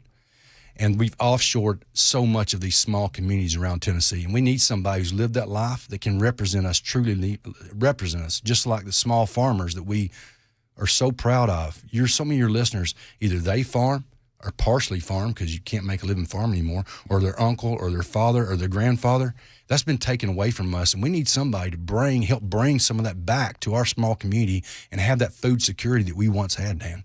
One of the things, and I've talked about it on this show, of course, and you mentioned it about the battle over beef these days. And based on your experience, I mean, I know that you can speak about it far more concisely than I can, but I know that there was a big controversy where President Trump said that he was going to allow more beef to come in. I think it was from Brazil, and the farmers went nuts on this. So talk a little bit about that. Thank you, Dan. I'm one of your only candidates that will be able to talk about this firsthand. Brazil has been in our meat market since the 90s. We talked to a professor at the University of Tennessee from Brazil, and he said, John, the worst thing you all ever did was let Brazil in your meat market. Back in the 90s, they came in, and now Brazil and 3 other large packers own 85% market share of all the beef in America. Now, it wasn't Brazil they let in, Argentina. President Trump said, well, we're low, so we'll let Argentina meat in. It drove farmers off the charts. Why would we import meat from another country when we've been repressed raising beef now? They manipulate the prices. They go through the roof, then they fall through the floor. And because of that monopolization, they control the way prices are done, up and down. And that's really hard. They control the input costs, the equipment, the way the markets are run. They manipulate it all, Dan. And that's why you have so many farmers. Dan, we've lost 150,000 farmers in America since 2017. Wow. 150,000. What does that do with our food security? Well, Secretary Rollins, Secretary of Education, she talked about this. Mm-hmm. She and Pete Hegseth, Secretary of War, said this is a national security. Now, I'm asking all of your listeners, go to Henry for Congress on Facebook, and you'll see we're the first one that brought this up when we came out last May on the Chris Hand Show. It was already top of our list. That's what we were fighting for. And then Secretary Rollins, July, later on, they came up with the same thing we've been talking about. So we feel like we're leading the way in this, and we'll continue to fight and bring something back, some steadiness, some evenness by going against these large monopolies and taking these large monopolies down, because we believe we deserve that as farmers. John Henry is running for the 6th to replace John Rose, and more with him coming up next. It is 8:15. Time to check the roads on WTN.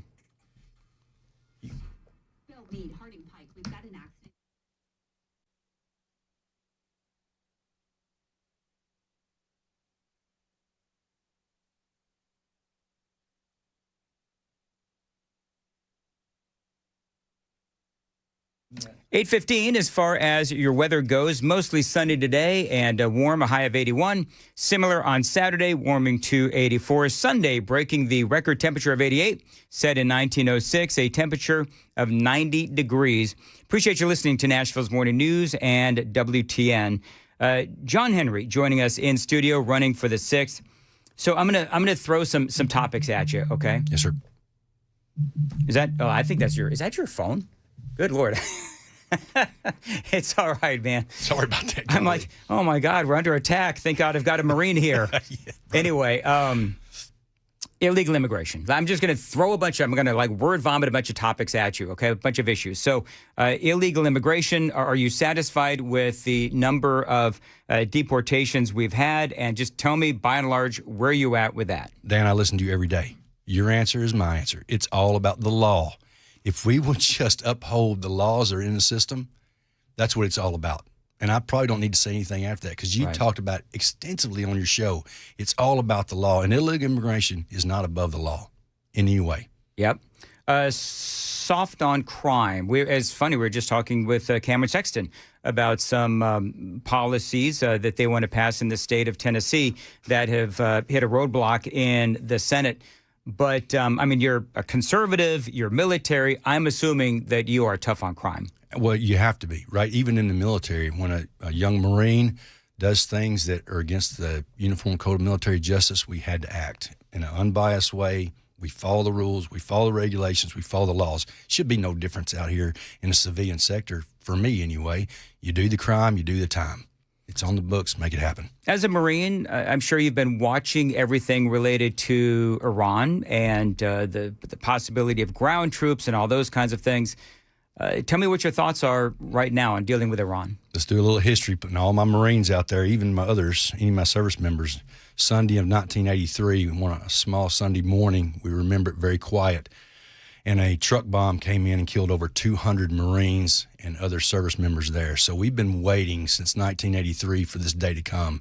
We just didn't know it would be in the form of President Trump, that we'd go over there and do what should be done, stop killing Americans in foreign lands, not make that a trend that continues to happen. We're so grateful that we have taken the reins, and they will succumb to our well, we don't want to get too deep into our categories here, how we want to see this play out. But it has to play out. Yeah. They have to pay a price for what they've done over decades of terrorism. And they have. And certainly, I mean, as far as Iran goes, my concern is about whatever agreement we come to, can you trust them? Yes, sir. And some of the military pundits, they'll call this Gulf War III. I served in Gulf War I, Desert Storm. We were there. We were out in 9 months. President Trump Sr. said, get in on your planes, get in your ships, and come back. Do not chase them back into Iraq. So that's what we did. And then here we are 10 years after that, going into Iraq and Afghanistan, where I served multiple tours. It was endless wars, Dan. Yep. America doesn't have the stomach for that right now. So it's got to be just like it was. Gulf War III has to mirror Gulf War I. Quick, to the point, incredible force. When we went to Desert Storm, it was the largest troop movement since World War II. This one has to be precise. It's got to be decisive. And as a Marine, it's got to be deadly. They have to have consequences if they do not meet these deadlines. Some people might not want to hear that, but I'll let you know from experience.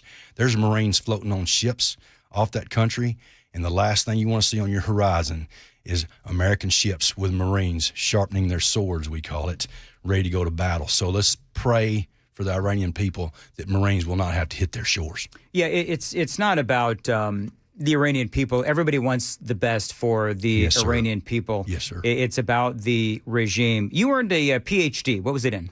Organizational leadership over from the Christian College and Johnson University in Knoxville, Tennessee.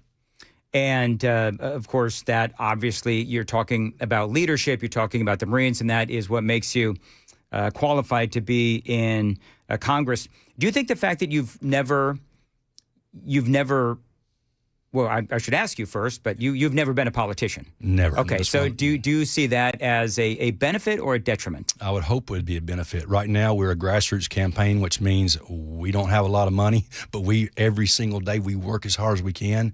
We've done everything we can not to take special interest money. I and my wife want to be the candidate that we want to see in people. You don't take big money. You work hard. You really represent the people with your background and your experience. And Dan, I think that's who we are in this campaign, to be honest with you. You received a pretty big endorsement from General Michael Flynn, of all people, as a matter of fact, is saying, as he closed, I'm not going to read the whole thing, but I urge every patriot, every veteran, every farmer, and every American who still believes in this country to stand with him, Michael Flynn, and support Sergeant Major John Henry. Talk about your relationship with Michael Flynn. This is somebody a lot of folks know. I got to meet Michael Flynn for the first time, and when his movie came out, it was called Flynn, and I hope everyone in your viewing audience has watched the movie Flynn, because that was the ultimate lawfare that we saw. A 35-year military officer who's going to serve for President Trump. The Obama administration made his last 10 years of his life complete hell, to be honest with you. They assassinated his character. They absolutely went take away his freedom. I mean, it was an abomination. So I got to meet him there at the movie, and then years later, I got to meet him at TFA, Tennessee Firearms Association, which I'm a diehard supporter of, our Second Amendment. I got to meet him there, and I just asked him, I told him, I said, I need your help. I need military help to help people understand. They've done a deep dive in everything through our Facebook, through our webpage, and that endorsement, I hope everybody in your viewing audience has seen that endorsement. Just short of Donald Trump, I'm incredibly humbled that General Michael Flynn and his team would go through everything we did, talk about our farming, talk about my leadership, talk about going from E1 to E9 in the Marine Corps, what that means to people. Well, what does that mean? Because E1 to E9, I'm assuming that's a lot of... Yeah, private to sergeant major. Very few people attain that. I was not an officer. I was an enlisted Marine, an enlisted person. Like most of the people that served in your viewing audience, that makes up 95% of the military is enlisted folks. That's what I did. From E1 to E9, serving for folks like General Flynn and making things like that happen in your unit. How do you think Pete Hegseth is doing? I think he's doing great because he's aggressive. That's what we need in a Secretary of War. First of all, it's hard for me not to say Secretary of War and not give, a fist shake in the air. Yeah. That's awesome to see. But he's very aggressive, which we have to have. And it seems to me he's doing what the people want him to do. The exact same thing I would do as your representative. One of the things that Congress has to deal with and states have to deal with is that the suicide rate among veterans still is unacceptable. The VA still has a lot of issues. Is that something that if you go to Congress and with your history in the military and a proud veteran, is that something that you would carry the torch for? Well, it's kind of personal, Dan. I'll be honest with you. I've had good friends who succumbed to suicide. They've been that Project 21 victim. When I finished my time in the Marine Corps, I went straight into the American Legion there, and I hope all my veterans will join some veterans organization. We need help.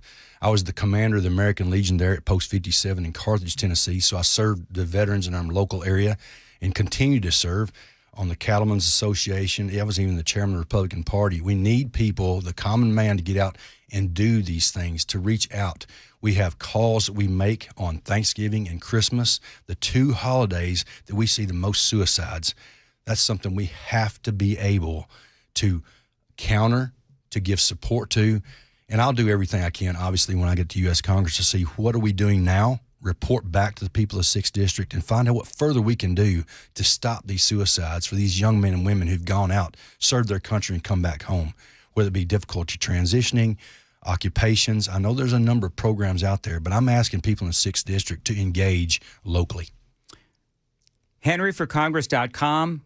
Give folks your 60-second elevator pitch. Absolutely. If you're looking for the common man that you saw John Connolly talk about back in the 80s, and you need somebody, even today, Uncle Lucius talking about keeping the wolves away, I'm your man to keep the wolves away. And we're finding out the enemy is not just overseas, it's right here in America. The radical Democrat Party, the people in that party, they're not supporting America. I do support America. I look forward to being your representative. Please look us up, Henry for Congress, on all social media sites. If you want to get tired, go on our Facebook, Henry for Congress, because you'll see we are movers and shakers. HenryForCongress.com. Is there a way for people to get in touch with you if they want to chat? Absolutely. You'll see on our website you can reach out. I think the best place is to catch us in Facebook, because we're constantly on Facebook replying. Henry for Congress, send us a message. What's your topics? What do you need? And there's also, if you go on our website, Henry for Congress, you'll see a point of contact there at the bottom. You can send an email to us. All right, absolutely, and thank you for stopping by. Good luck in the campaign, and will you come back? Thank you so much, Dan. I hope you'll have me. And when you elect me Congress, I'll have to aggravate you quite a bit, brother. Absolutely. It'll be fun. All right, 8:25, Nashville's Morning News. Got a lot more straight ahead. Joan has the news coming up at 8:30. Joan. Yeah, a Hendersonville man facing more than 30 years behind bars. We'll tell you why. Also, the stock market investors are reacting after inflation numbers released this morning. Those stories coming up at 8:30 on Super Talk 99.7 WTN.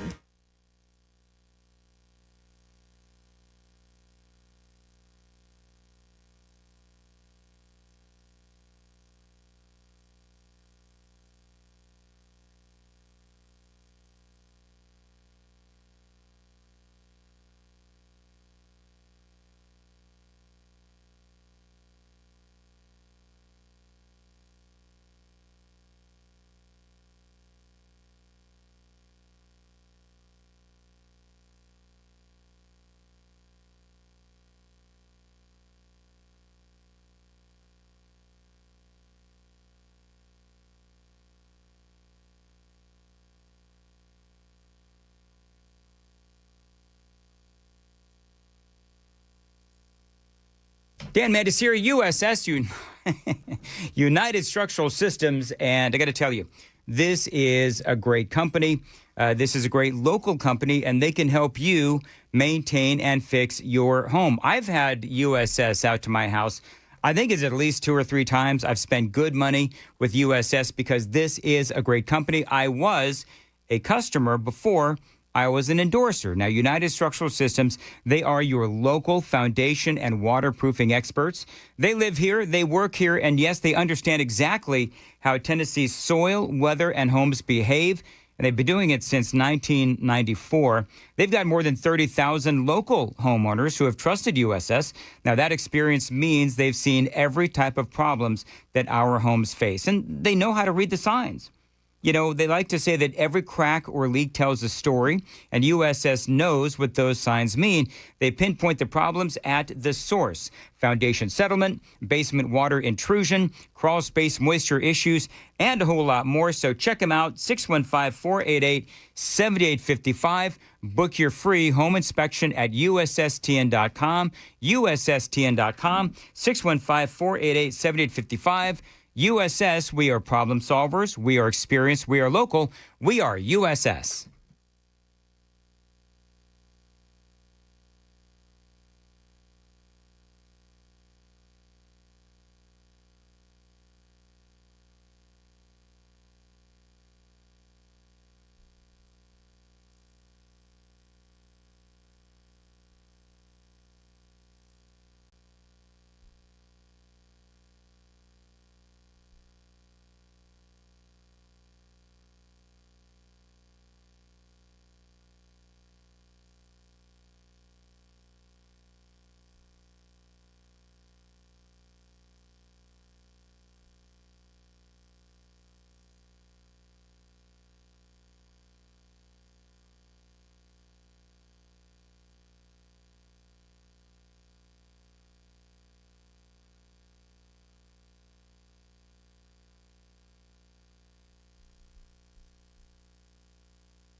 Good morning. It is now 8:31. I'm Joan Jones with your top stories. And a Hendersonville man now convicted of raping a woman at her apartment in 2023. WSMV4's Hunter Hoagland says 40-year-old Nathan Parks faces up to 33 years behind bars. Investigators say this happened back in May of 2023 when Parks knocked on a woman's door claiming he needed help.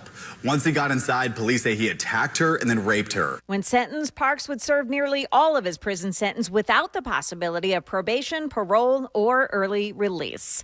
Tennessee lawmakers working on changes to how school threats are handled. New legislation being considered would clarify that schools would only be required to report threats of mass violence that they believe are credible.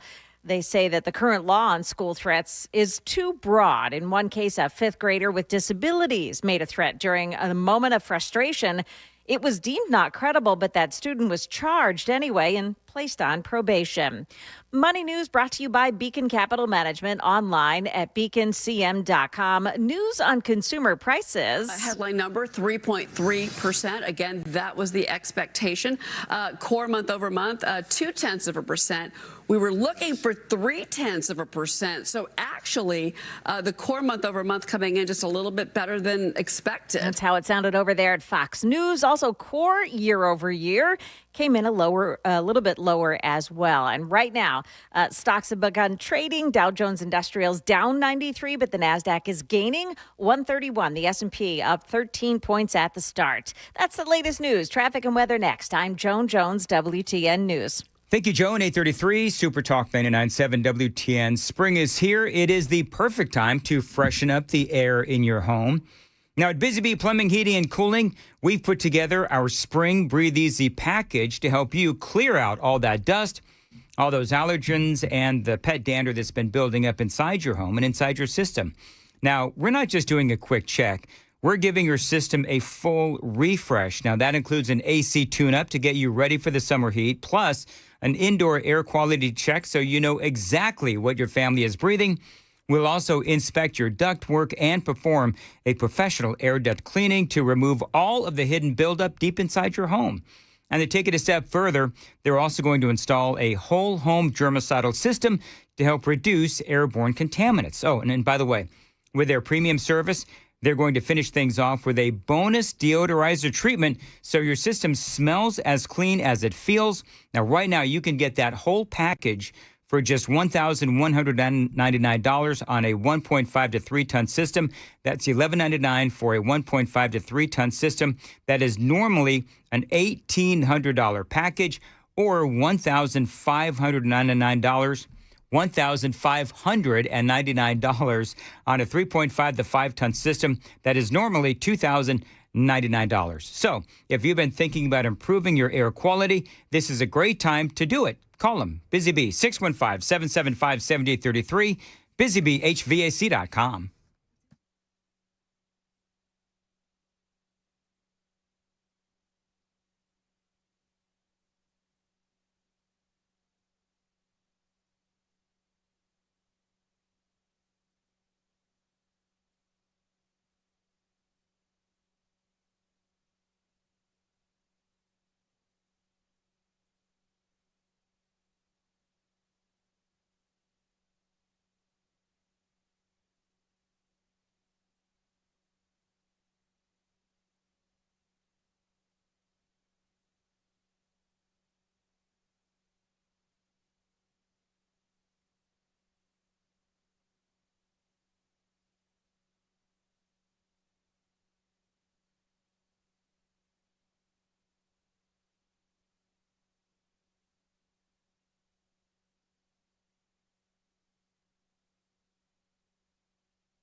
Looks like delays are starting to ease now on 24 westbound heading in from the Laverne area. You do have a crash on East Trinity Lane and Talbot's Corner. That is at Lishi Avenue. Also a crash in Jolton on Whites Creek Pike at Lane Hollow Road. Traffic every 10 minutes every morning on Super Talk 99.7 WTN.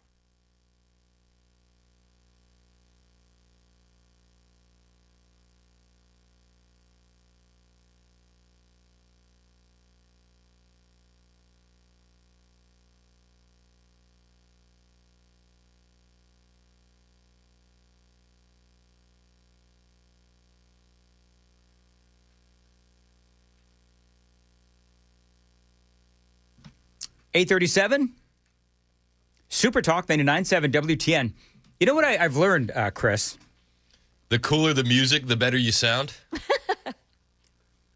I like how I don't hear from Joan for like an hour. And then Chris comes in and starts being a smart alecky, and guess what we hear is a Joan Jones guffaw. A faint Joan giggle from Manchester. Yes. That's exactly right. So this is one of those moments. And by the way, I love one guy says, what did he say? 3618 says, Dan, you're a boil on my arse. I still like you, though. Is that a compliment? We all have that one boil. We just Do adore. we have that one boil? It's my best boil. So I'm going through that Busy Bee commercial. This happens all the time. I can never get cocky because the second I do, I shank it. What'd you shank? I'm reading the commercial. Well, see, this is the thing, and I read these. I love Busy Bee, but I'm reading it a little bit under protest because in the copy they say $11.99 and what is it, like $15.99 or something like that? Yeah. I have to say $1,599. But for some reason, when I'm in the middle of a commercial, I can't say the words 99, and so I screwed it up. Just say $15.99. That's what I've been doing. I have had people say that they called up Busy Bee and they're mad at me because they're looking for $11.99. No, they didn't. I promise you that's happened. And so I'm a little... They might have said that to you, but I doubt that they actually called Busy Bee. I don't know. Also, it would prove the commercials work. Well, that's certainly true. They've been with me for a long time, so apparently they do. But it's just like... But I'm going through that commercial, and I'm like... This is what happens in the mind of Mandis, then we're going to move on. I'm thinking, in midway through the commercial, I'm thinking, I've had a bunch of commercials today. I don't think I've screwed up one. Right, Joan?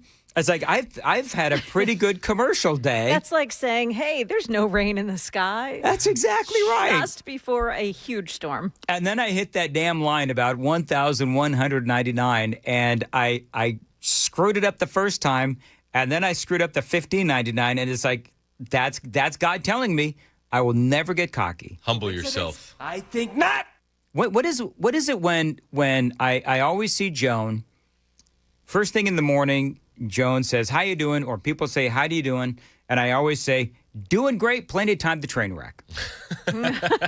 You know what I mean? And certainly that is the case with reading commercial copy. By the way, Joan, it's great to see that Chris has actually made it on time. I was going to do a wellness check to make sure.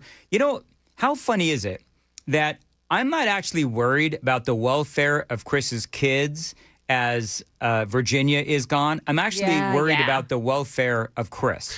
Please pray for me. Yeah, I mean, prayers for Chris, man. Virginia is not back until Monday evening. We're on hour 28 of Dad and 4 kids. Didn't you, call your parents to come or something?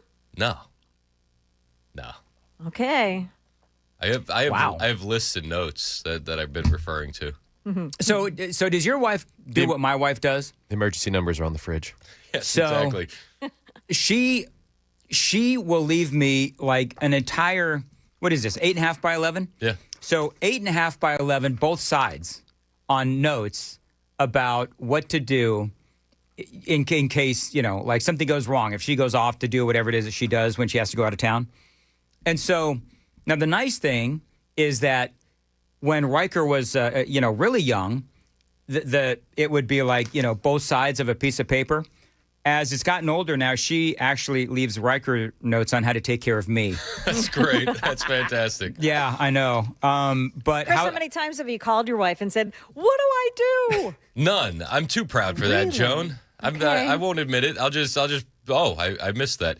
But she left me detailed notes. Yes. She left. We have a couple sitters that are hanging out with the kids today and then Monday, and then she went above and beyond and ordered me all the food that I would need from Aldi and Walmart. That's what my wife does for me too. Bless her heart. And I don't mean that in the snarky Southern kind of way. She helped you, Chris. It was a big help. Now, does she say, okay, the fish sticks, 400 degrees at 15 minutes? The fish. Right? Does she do that? Dan, No. what are you? No, it's not. What?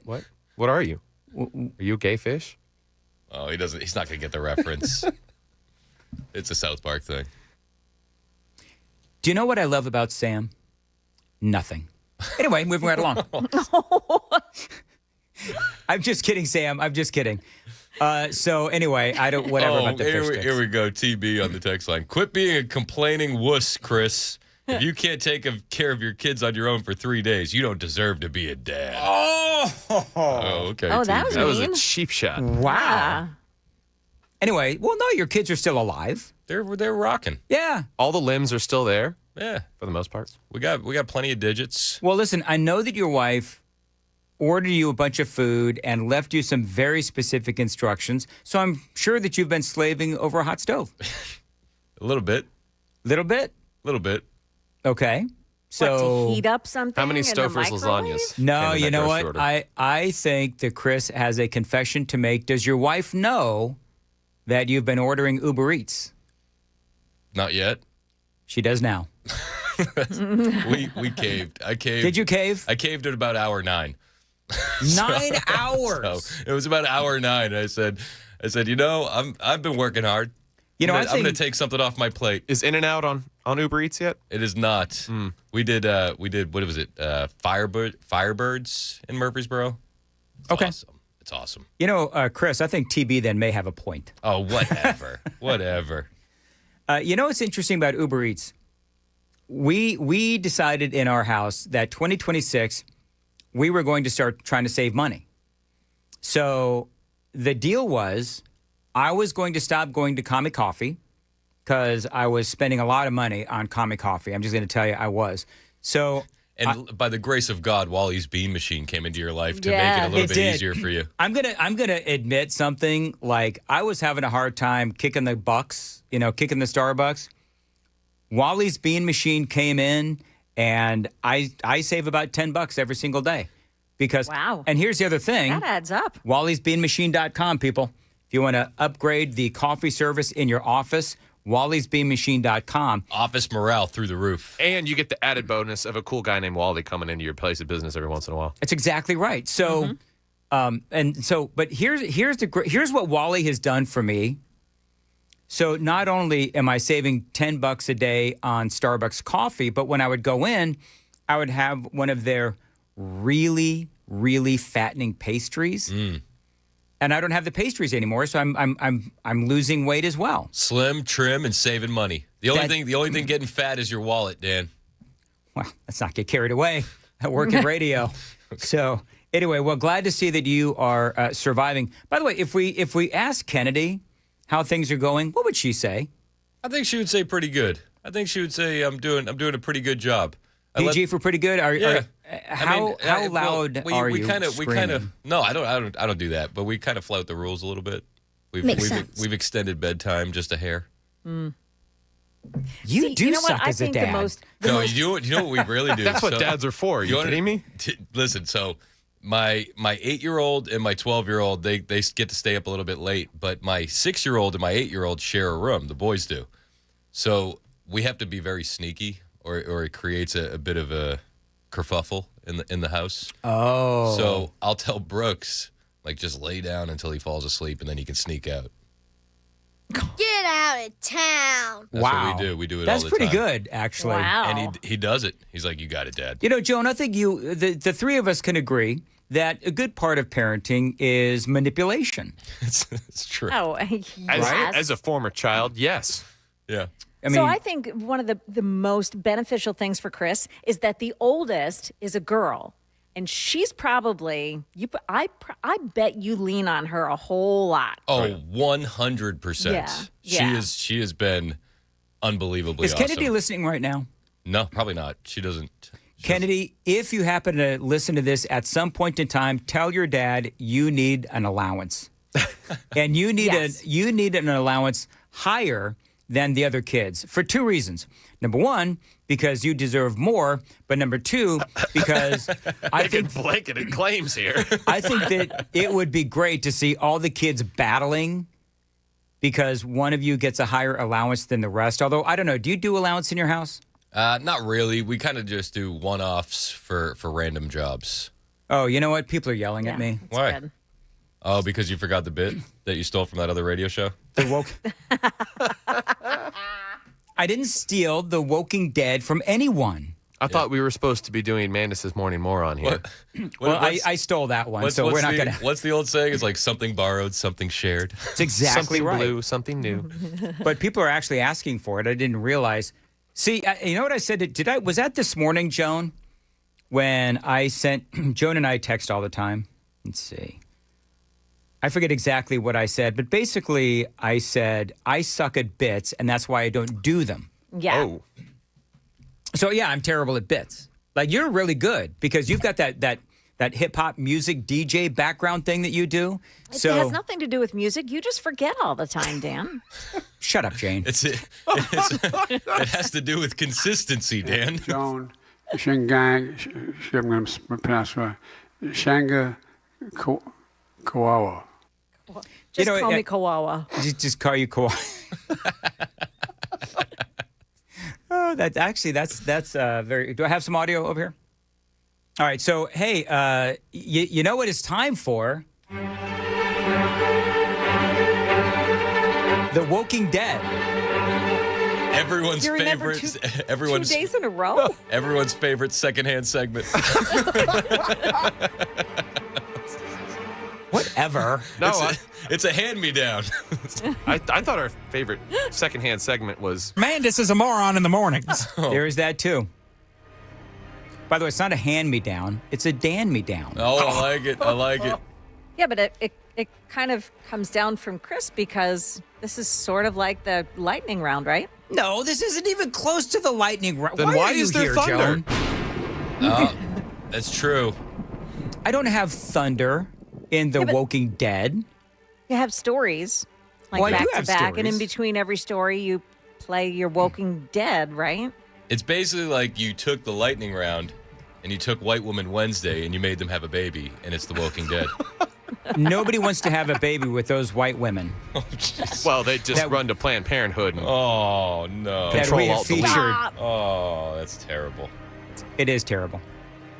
Okay, so based on all of this, I need to find. You're scrambling. You don't Dan even doesn't have- have. He doesn't even have one ready. Shut up. No, I do. Let's see here. Oh, Not in my household, not in my neighborhood.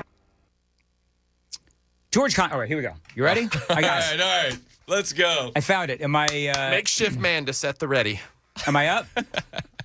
This is not White Woman. This is White Man Friday. Take that. As a matter of fact, this is, and I did make mention of this earlier. I've got video. This is George Conway, of course, former Mr. Kellyanne Conway, and he is complaining about the fact that he spent $1 million giving to Joe Biden. Listen to this. I was asked by a friend of mine who's who raises money for Democrats to speak at a big Democratic fundraiser for what was then the Biden Victory Fund. And I remember I was actually driving out to my friend John Gardner's house out in Maryland, and I was thinking about, well, how much money should I give to the Biden campaign for this thing where I'm going to be the headline spokesperson and asking other people to give, and I thought I'd give, a lot of money, but a reasonable amount of money. And then I started thinking about it, and it's like, this is supposed to, it's money that my kids would otherwise inherit. And I started thinking about that. So what am I going to give? And then I just thought about it. Well, what do I want my kids to inherit? And I literally was in tears. I pulled over to the side of the road and I was in tears thinking about this. It's like, I want my kids. It makes You're a grown man pulling over crying because you're going to donate your kid's inheritance. Well, that's what he did. He donated his kids, and I'm going to spare everybody all the George Conway, but So it's a lot of George. he donated $1 million of basically, as he describes it, his kids' inheritance to Joe Biden, a guy who for 4 years we heard stuff like this. And Joan Shingang, I'm going to pronounce it. Shanga. Would you give $1 million to this? Well, now we know why the daughter has such severe TDS, Yes. because every Yes. time she sees Donald Trump, she thinks there goes my inheritance. There's my inheritance. Oh yeah, I mean, see that is absolutely right, and that way, that's the reason why I would call George Conway the Woking Dead. That's what I would say about.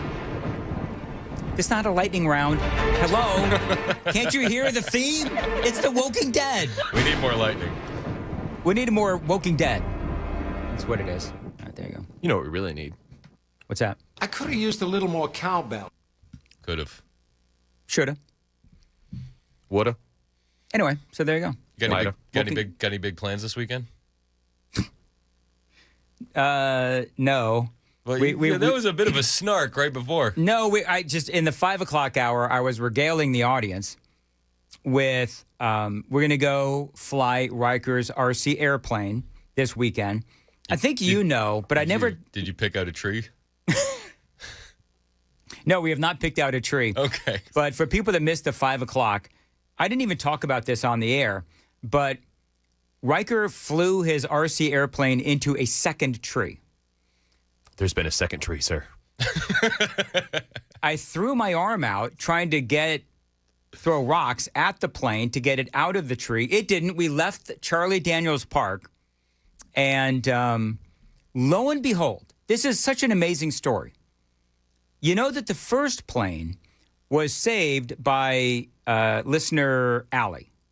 Correct. Fly Girl Allie. Fly Girl Allie on the chat. Wonderful lady, awesome husband. On the other side of Charlie Daniels Park sat Riker's plane.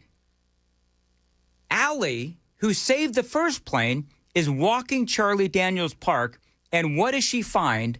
Riker's plane again, this time falling from the tree right to her feet. No way. She found the second plane. How is that possible that Allie rescued the first plane and then the second plane falls out of the tree after 2 days in the tree and Allie happens to be walking right there? This is an implausible story, and I think Allie's stalking you. Yeah, I feel like she has to be. Yep. Okay, couple things. I've been stalked by a lot worse. And number two, what? I actually welcome a stalker like Allie. She's very nice. She's helpful. Very cool. Yeah. Some stalkers are just creepy and weird. This one's like helping me with my issues. Some stalkers put dog poop on your front porch, Yeah. but not Allie. She brings me a plane. I Anyway. think it goes to say that RC planes can't break tree branches. It's true. No. Anyway, so can I just be honest? I don't know half the things of what Sam says. That's why, just so people know, when Sam speaks, I just gloss right over it because I don't know what the hell he's talking about. He's been doing low key 9/11 references. Oh, is that what There's been a second tree, sir. And then he said, RC planes can't break tree branches. Jet fuel can't melt steel beams. Because nothing beats 9/11 jokes. Kinda. 13 and a half years for tragedy to become comedy? It's too soon, Sam. It's too soon. I think it's more than 13 and a half years. No, there's a formula for tragedy to comedy. Oh, is that? Yeah. Oh, okay. Comedy is tragedy plus time. You know what the tragedy is of my show today? Sam has been speaking too much. Oh. Sam, I'm just kidding. I love you, man. Yeah, Sam, he's just kidding after saying it 12 times. It had nothing to do with the Busy Bee commercial. It was all Sam. All right. Joan was coming up in the news. Seriously, you want to know what's coming up in the news? It'd be nice because I'm out of stuff to say. Okay. And it's time for me to go home. Yes, it definitely is time for you to go home. Coming up, President Trump's Truth Social that churned out more angry posts about Iran. Also, there's been a local hero that died. He was considered the greatest ranger that ever was.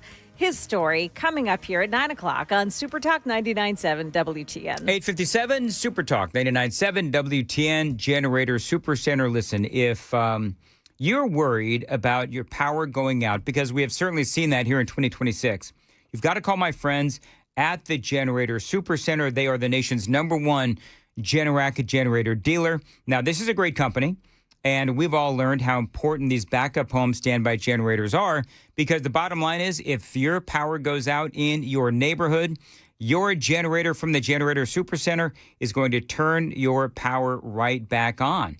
Now, this is not only a huge investment in your home, but also in your family's safety. The Generator Super Center, they are there for you. Again, they do feature expert installation, 24-hour monitoring as well. They're not going to leave you in the dark, and financing is available. 615-879-1952. 615-879-1952. Find them online. Tell them Dan told you to reach out. Generator Super Center of Nashville.com. Generator Super Center of Nashville.com.